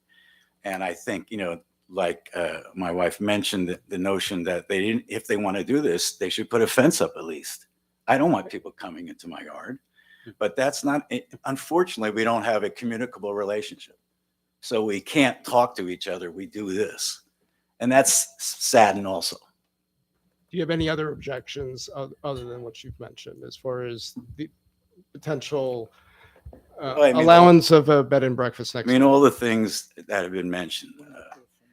When anything new? I don't know that we need to repeat. all No, that. no, but I'm saying, livable cities are really important to me. I take students to Italy to make them understand them. And this is one of the best livable cities in the country. And we beat off the Airbnb, but now if you let this go through, it's going to have a steamrolling effect. And I don't think the community will be what it was. It'll be a place of tourism. And I know some people may say, great, bucks. But I live here. And I want to live here in a safe, friendly community where people are commonly decent to each other, where people respect each other. And that's not what the case is in this situation. Thank you. All right. My next witness is. Oh, you. Hold on. Real quick. Yeah, I'll keep you on the timeline. Mr. Viscardi, good evening. I was impressed by your testimony about neighborliness and people getting along. Just a quick question. Yeah, I'm getting depressed too about what I hear. You were talking about, at some point, it was either you or your wife, or you wanted to put up a fence in your backyard? No, we were talking about doing a fence because of the problem. Right. But there was no communication between the neighbors to do it, because why would we put up a fence for their problem? Understood. Wasn't there a time when Mrs. Peters tried to put up a fence in her yard? Yeah, she tried to put up a chain link fence that wasn't there, and she never did it. And she wanted to replace the existing fence that was there before we put the building, which was a broken down chain link fence. She wanted to put it 10 inches away from the wall that was already there. So instead, our neighbors ended up building a wooden fence 10 inches away from the wall. That means it's almost impossible, even by some expert painter's advice, to get in there to do anything. So that was the problem with that fence. It was an issue that was ridiculous from my point of view. And it came down to, and it also, that fence post they put in is what caused the leak in my basement. I see. But they did have to go to the Historic Commission to get approval for that. Oh yeah, they did have to do that. And somebody on your behalf opposed them at that. I opposed them, yeah. They had to go to City Council to get approval for that as well. That's right. I think they made the wrong decision. Sure. And Things happen like that. But you were there to oppose that. Yes, it was. Okay. But council approved that. Unfortunately, yeah. Okay. And you were, I think, surprised at some point that they were not being cooperative with you with respect to a fence that you wanted to install. Is that what I understood? I don't know exactly what you're speaking of. Okay. I have no further questions. Can I ask you questions? Nope. No. Hang on. Wait, hold on, sir. Maybe questions from others. What? Questions from members of the board? I don't have a question right now. No question. I have no questions. Are there questions from members of the audience of this gentleman and his testimony? Seeing no one, Attorney Stevens. My next witness. Yes, if you would, it's please. Kelly Ronald.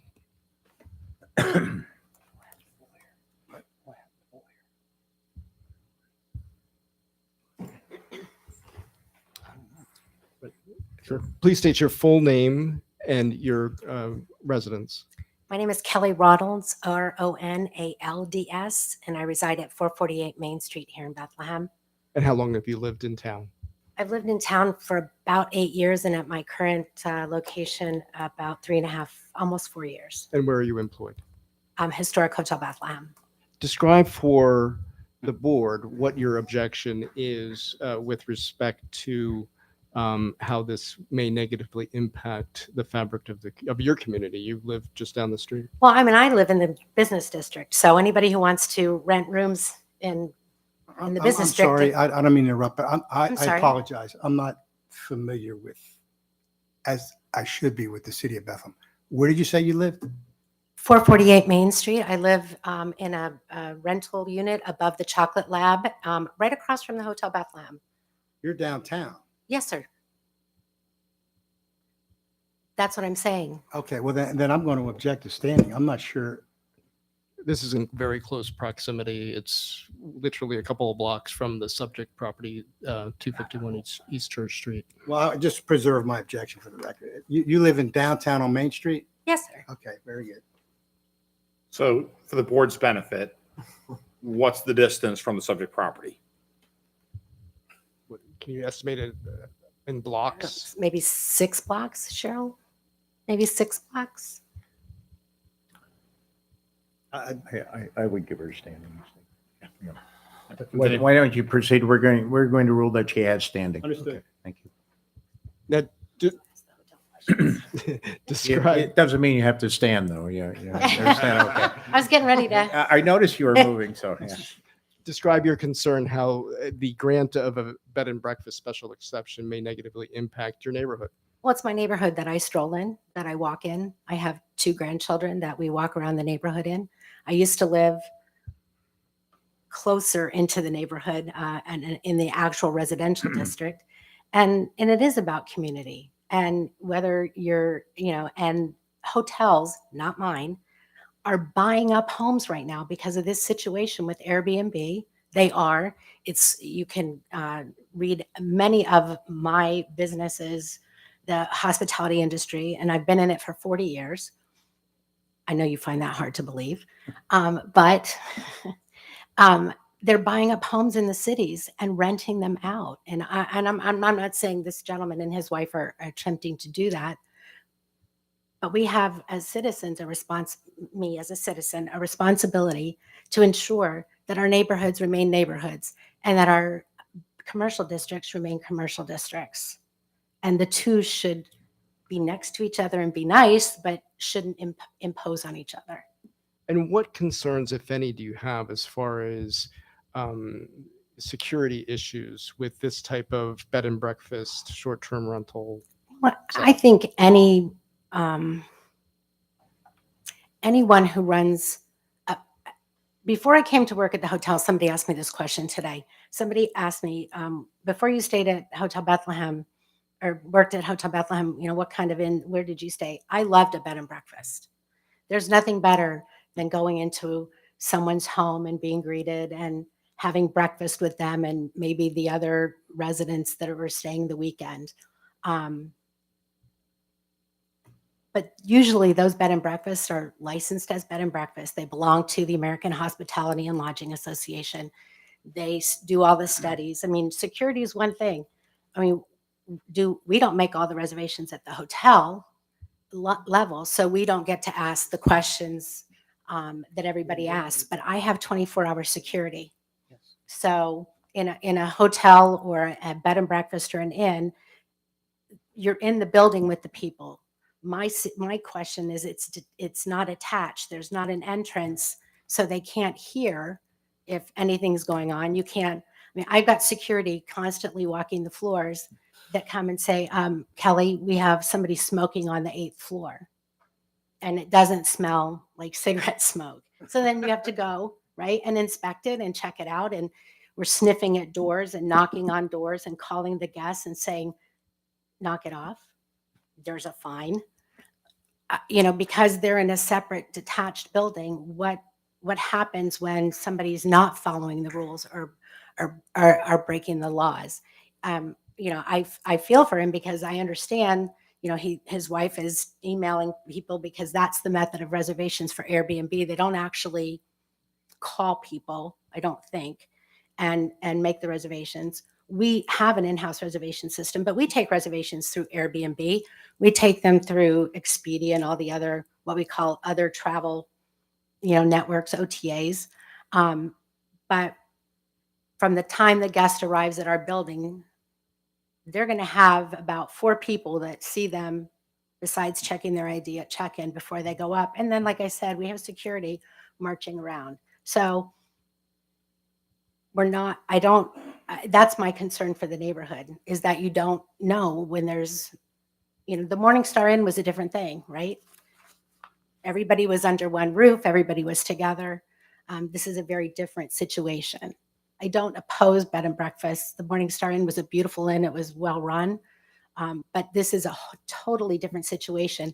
And I would respectfully request, all you have to do is go on Airbnb tonight when you get home and do a search in Bethlehem. There are so many in our neighborhoods. And there are some that are, that say now this isn't his situation, but my concern is you let one in and then you have a bigger problem. And you can go on and you can see people are renting entire homes.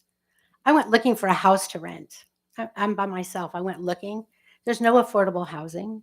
I like where I live, but I was looking for a house with a backyard. And you can't find them because we're using our homes as VRBO, vacation rentals, Airbnb. So.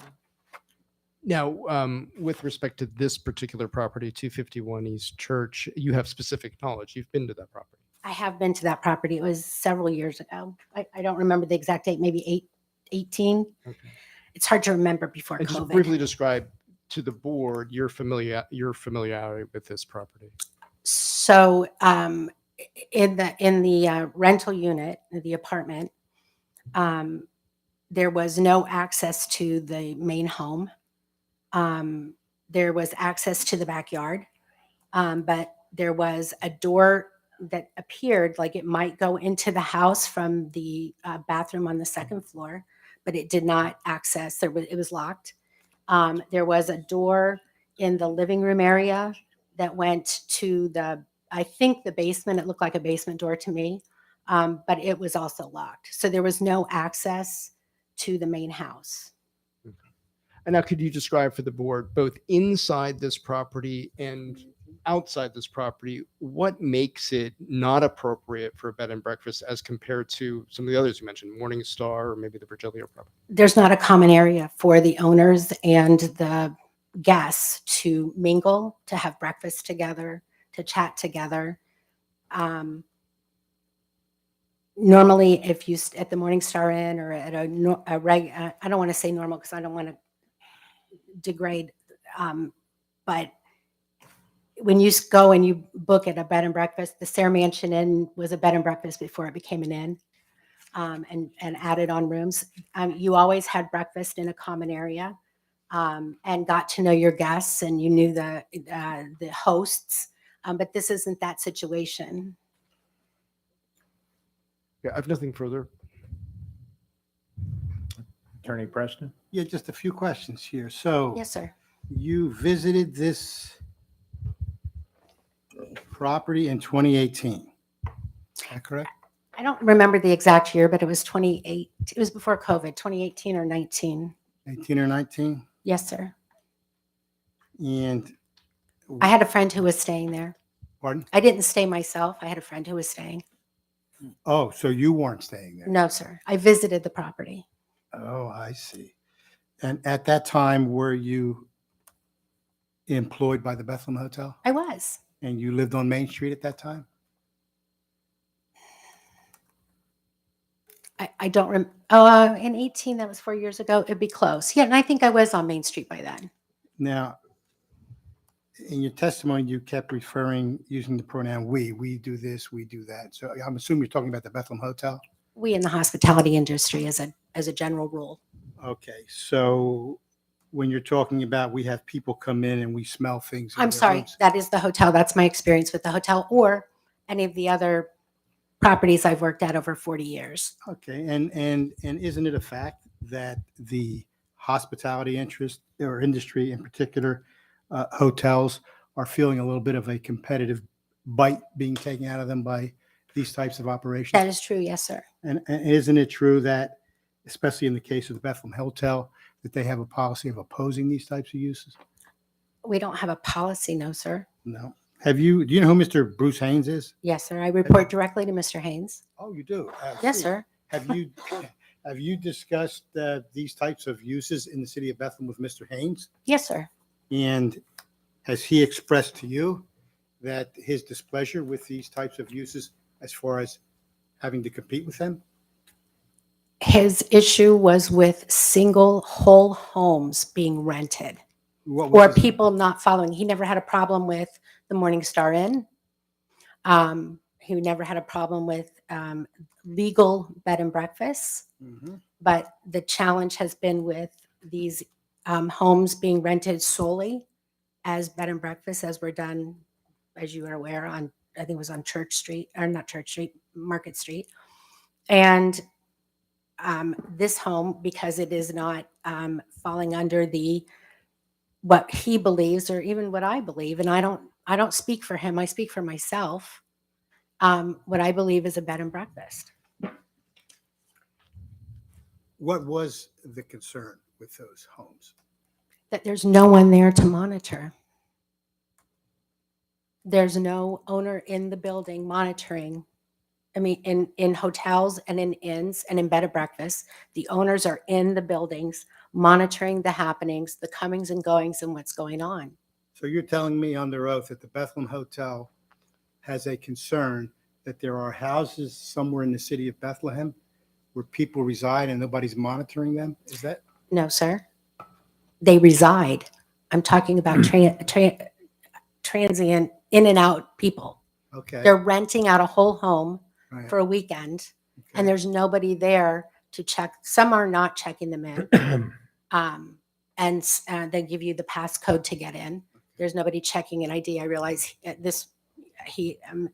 Peters stated, not Mr. Peters, I'm sorry. Thank you. Stated that they check an ID at check-in, but not everybody does this. And my concern as a citizen of Bethlehem, my concern is that it sets a dangerous precedence. Okay, now I wasn't asking you about your concern. You said you reported directly to Mr. Haynes, and we were talking about the Bethlehem Hotel, and you said that he had concerns about these buildings being operated as as bed and breakfasts. Correct. And then in your follow-up, I just want to see if I understand your sworn testimony. So the Bethlehem Hotel, at least as far as you understand it through Mr. Haynes, has a concern that there are homes in the city where people can occupy them without a passcode? Is that? Without security. Nobody's checking them in. And I mean, it does hurt our business. When we said we have been hurt. Wedding parties are booking into your neighborhood and not booking at a hotel where things can be managed and kept track of. They're booking in neighborhoods at these homes. Okay, that's the real interest that the Bethlehem Hotel has. They're not concerned about somebody going into one of these homes unmonitored. That's not the real interest, is it? I believe it's both, because both Mr. Haynes also lives in the neighborhood. So, and I'm not speaking for him, but I think his concern is both. Okay. He's but- a resident and a business owner. Understood. Thank you. I have no You're further. welcome. Thank you. And questions from members of the board? Ms. Lee? No questions. No questions. I actually would like you to clarify what I thought I understood your testimony to be, is that to some extent you embraced the concept of bed and breakfast establishments.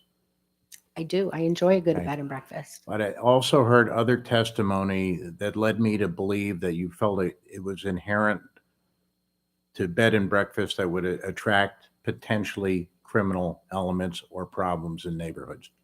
No, bed and breakfast, the owners are in the building greeting the guests. The guests come into the home. They meet them. You can smell if they've been doing something wrong. You get that sense of them. They're in the building. You can hear what's going on. So, and the sense of like the Morningstar Inn, it's a beautiful situation and they do a great business, and we refer business to them just like we refer it to the SARE. However, What is it that they do differently in terms of screening tenants, if you know, as opposed to the concerns that you're expressing about this proposal?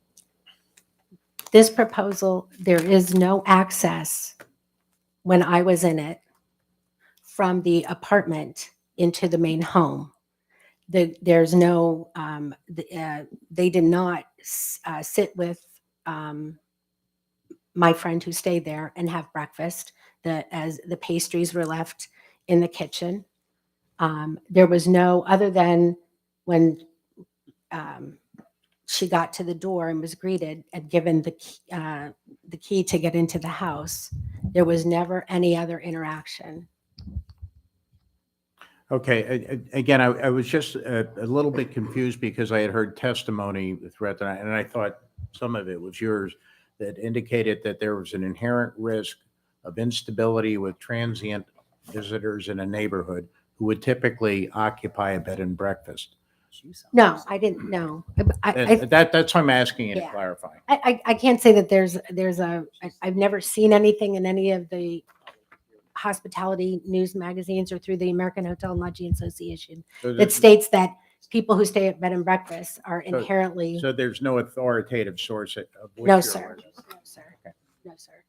I used to stay at bed and breakfast. I hope that's not true. You're like, okay, let's hope not. Yeah. Now you tell us. No. No, I think it's about the security with the people in the building. All right, thank you. I still had Attorney Stevens, yeah, sure. to follow up to that. Sure. Now, just so I fully understand your testimony, your concept of a true bed and breakfast and what you embrace is defined in Article 1735, where a bed and breakfast shall mean a single family detached resident, owner occupied, which may provide overnight lodging and serve breakfast for transient guests. That you agree with? Right? That's correct. Yes, sir. But a two-family detached dwelling where it's separate and you don't have the owner screening the individuals, being present in the main common areas, that's what you object to, right? Yes, sir. That's correct. And that's what they're trying to do here. That's my understanding. Yes. Nothing further. Thank you. Questions from members of the audience of the testimony? Please come to the microphone. Give us your name and address again. I know we've heard from you earlier tonight. It doesn't work. Oh, here's Cheryl. Yeah. Can you speak to zoning issues as the Sarant Mansion and Bethlehem Hotel? How is that zoned as opposed to the zoning where the B&B in question is? Well, I wish I was that smart. I did sit on a zoning hearing board a long time ago in another city far, far away, but I can't answer that question. I don't know the difference. Bethlehem zoned commercial. We are in a commercial district, and I do know that, you know, the neighborhood is a residential district. I do not know what the zoning is for the Sarah Mansion. I'm sorry. Thank you. And anyone else from the audience? Seeing no one, Attorney Stevens, did you have another witness or did you have any follow-up? Okay.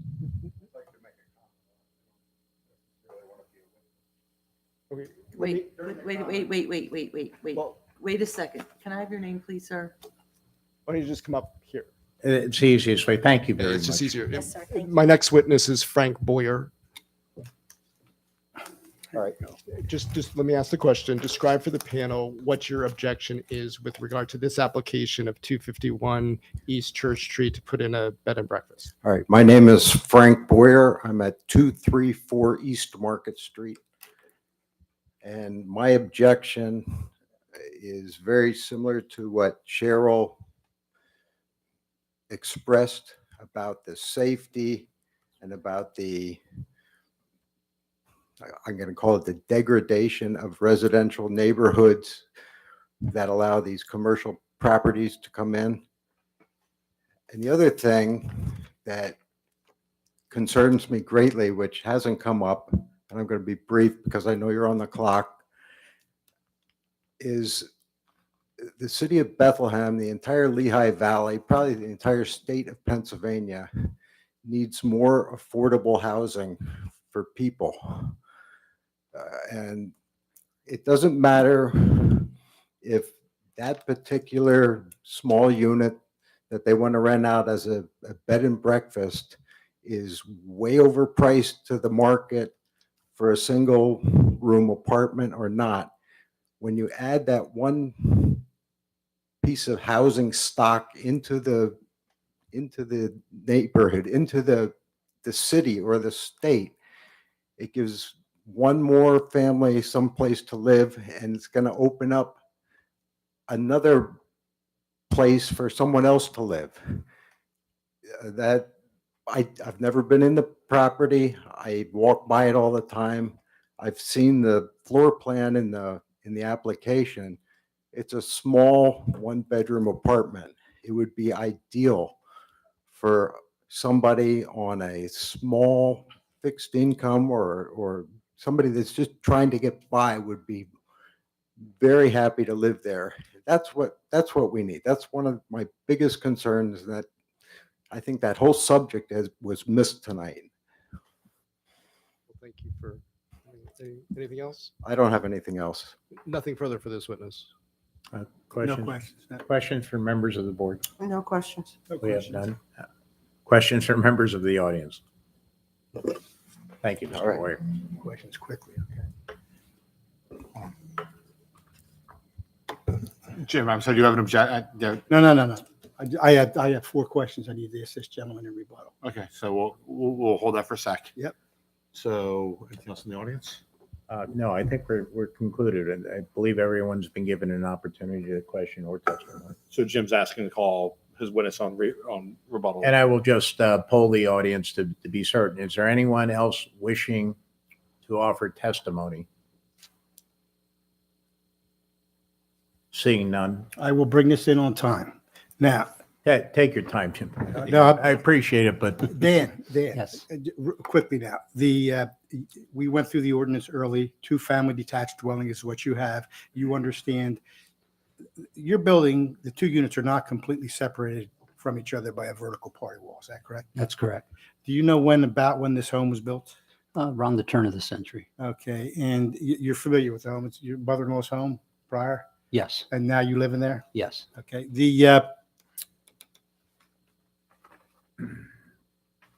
can you hear anything from the other unit? If there's people in there and you're on your side, is it dead quiet? Can you hear anything? Absolutely. It's an old home, but you can hear if there's a lot of noise. If there's Your music playing? if you hear music playing, you can hear. If there's a dog barking, we have to deal with that. I'm sure that we can hear at least as good as they can in the Hotel Bethlehem in their rooms. Okay, and just finally, if somebody was smoking a joint over there, would you know it? Yep. Okay, no further questions. No questions. okay, thank you. We need closing statements? Well, so let's take a moment. Yeah. And talk about next steps. Right. So, as stated before, so Jim, you have no more witnesses. Your case is closed. Move for the admission of my Yeah. exhibits, but other than that, yeah. Yep. And Tim, you have no more witnesses, no more evidence. So your cases are both closed. That's correct. So in my mind, there's 2 issues that, from a procedural standpoint, they need to be addressed. First, Jim, did you have a continuing standing objection, or as to the what was her name? The person from the hotel? Yes. I do object. Okay. So what as was stated earlier, and I think the board can give me their consensus as we're saying this, it'd be the board's preference to have both the standing issue and the issue pertaining to the interpretation of the zoning ordinance as to the defined use briefed for the board. We would like to do it in the form of proposed findings of fact and conclusions of law, if at all possible. So, Jim, burden of proof's yours. So how long, and assuming you'll need a transcript, how long will you need to draft? What do you think a reasonable timeline would be? Just 2 weeks after the arrival date. Yeah, so I'm trying to figure out how long. Can we ask approximately how long do you think? I don't know. I mean, I think about it. Thinking about, like vacation coming up and stuff. Yeah. Hopefully within a week or 2. Okay, so yeah, so 3 weeks. Do you think Jim will have it within 3 weeks? Oh, yeah. Okay, so then we'll be at 5 weeks. So 5 weeks for you, Jim, and then and then for you a week Yeah. after. Am I going to have to be present again? 2 weeks is fine. I get it. So, all right. So Jim's proposed findings of fact, conclusions of law 5 weeks from tonight. Now I'll get you both a letter. Assuming we have the 3 weeks. And I'll have that in there, Jim. You got it. Assuming you have the transcript. Then it'll be extended 1 day for every day relative to the transcript. 2 weeks thereafter for you. And then Craig, and we'll get this in the letter that'll come out, we'll have to identify the next available zoning hearing board agenda after that point.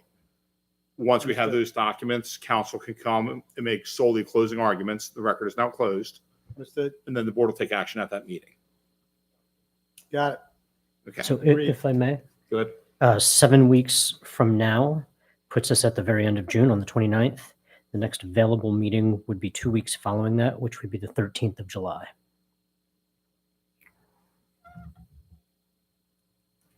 So Jim, I'm trying to determine in my head as to whether we would need any extension under the MPC. We don't have. You'll get what conflicts you either. need. Yeah. Okay.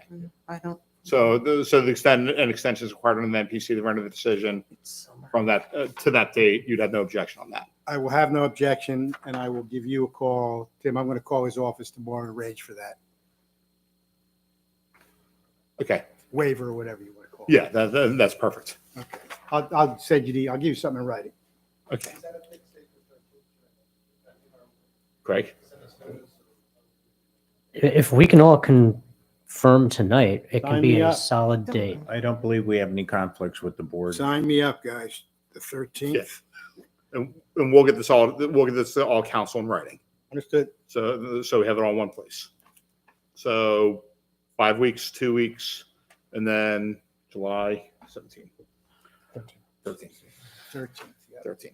Okay, All right. So I think all the board needs to do now is for a motion to adjourn. absolutely. Having no other business before the board, this meeting is adjourned. Okay, thank you. Thank you. Normal date. Thank you, everyone. It's an alternate meeting date. Of course it is. So 5 weeks. July what? 13th. Weeks How you hold for Jim. Get a copy of these exhibits. Maybe. It'll be coming from him because Yeah, so I'm gonna scan everything. I don't plan my I will life. scan everything that I have from this tonight. Put up for that tomorrow morning. And I'll email Time. both of you. You know what, So the you the have, so you briefs have are my really email. the I'll keep the originals best for way to now, approach this. unless you want to take them. I mean, I would just Yes, scan them. you'll have a chance to read through them. Do the scan, then you can send them to me and her at the I, same I'm- time. I, Bill throws his out. Feeling that. Jeez. Because we're continuing. You know that y'all should keep everything from 251 and then we can trash it Right. later. I'm just throwing Did out he say everything keep? else, though, Yeah. other than, Yeah. are we keeping the 4th Street, or is that I pulled? did throw it in. No, you can toss that. All right. Yeah, then scan them to me. It's just. Make sure I July never know. 13th. That's just- So definitely July 13th. July 13th. Well, maybe Steve, maybe Steve has another quarter.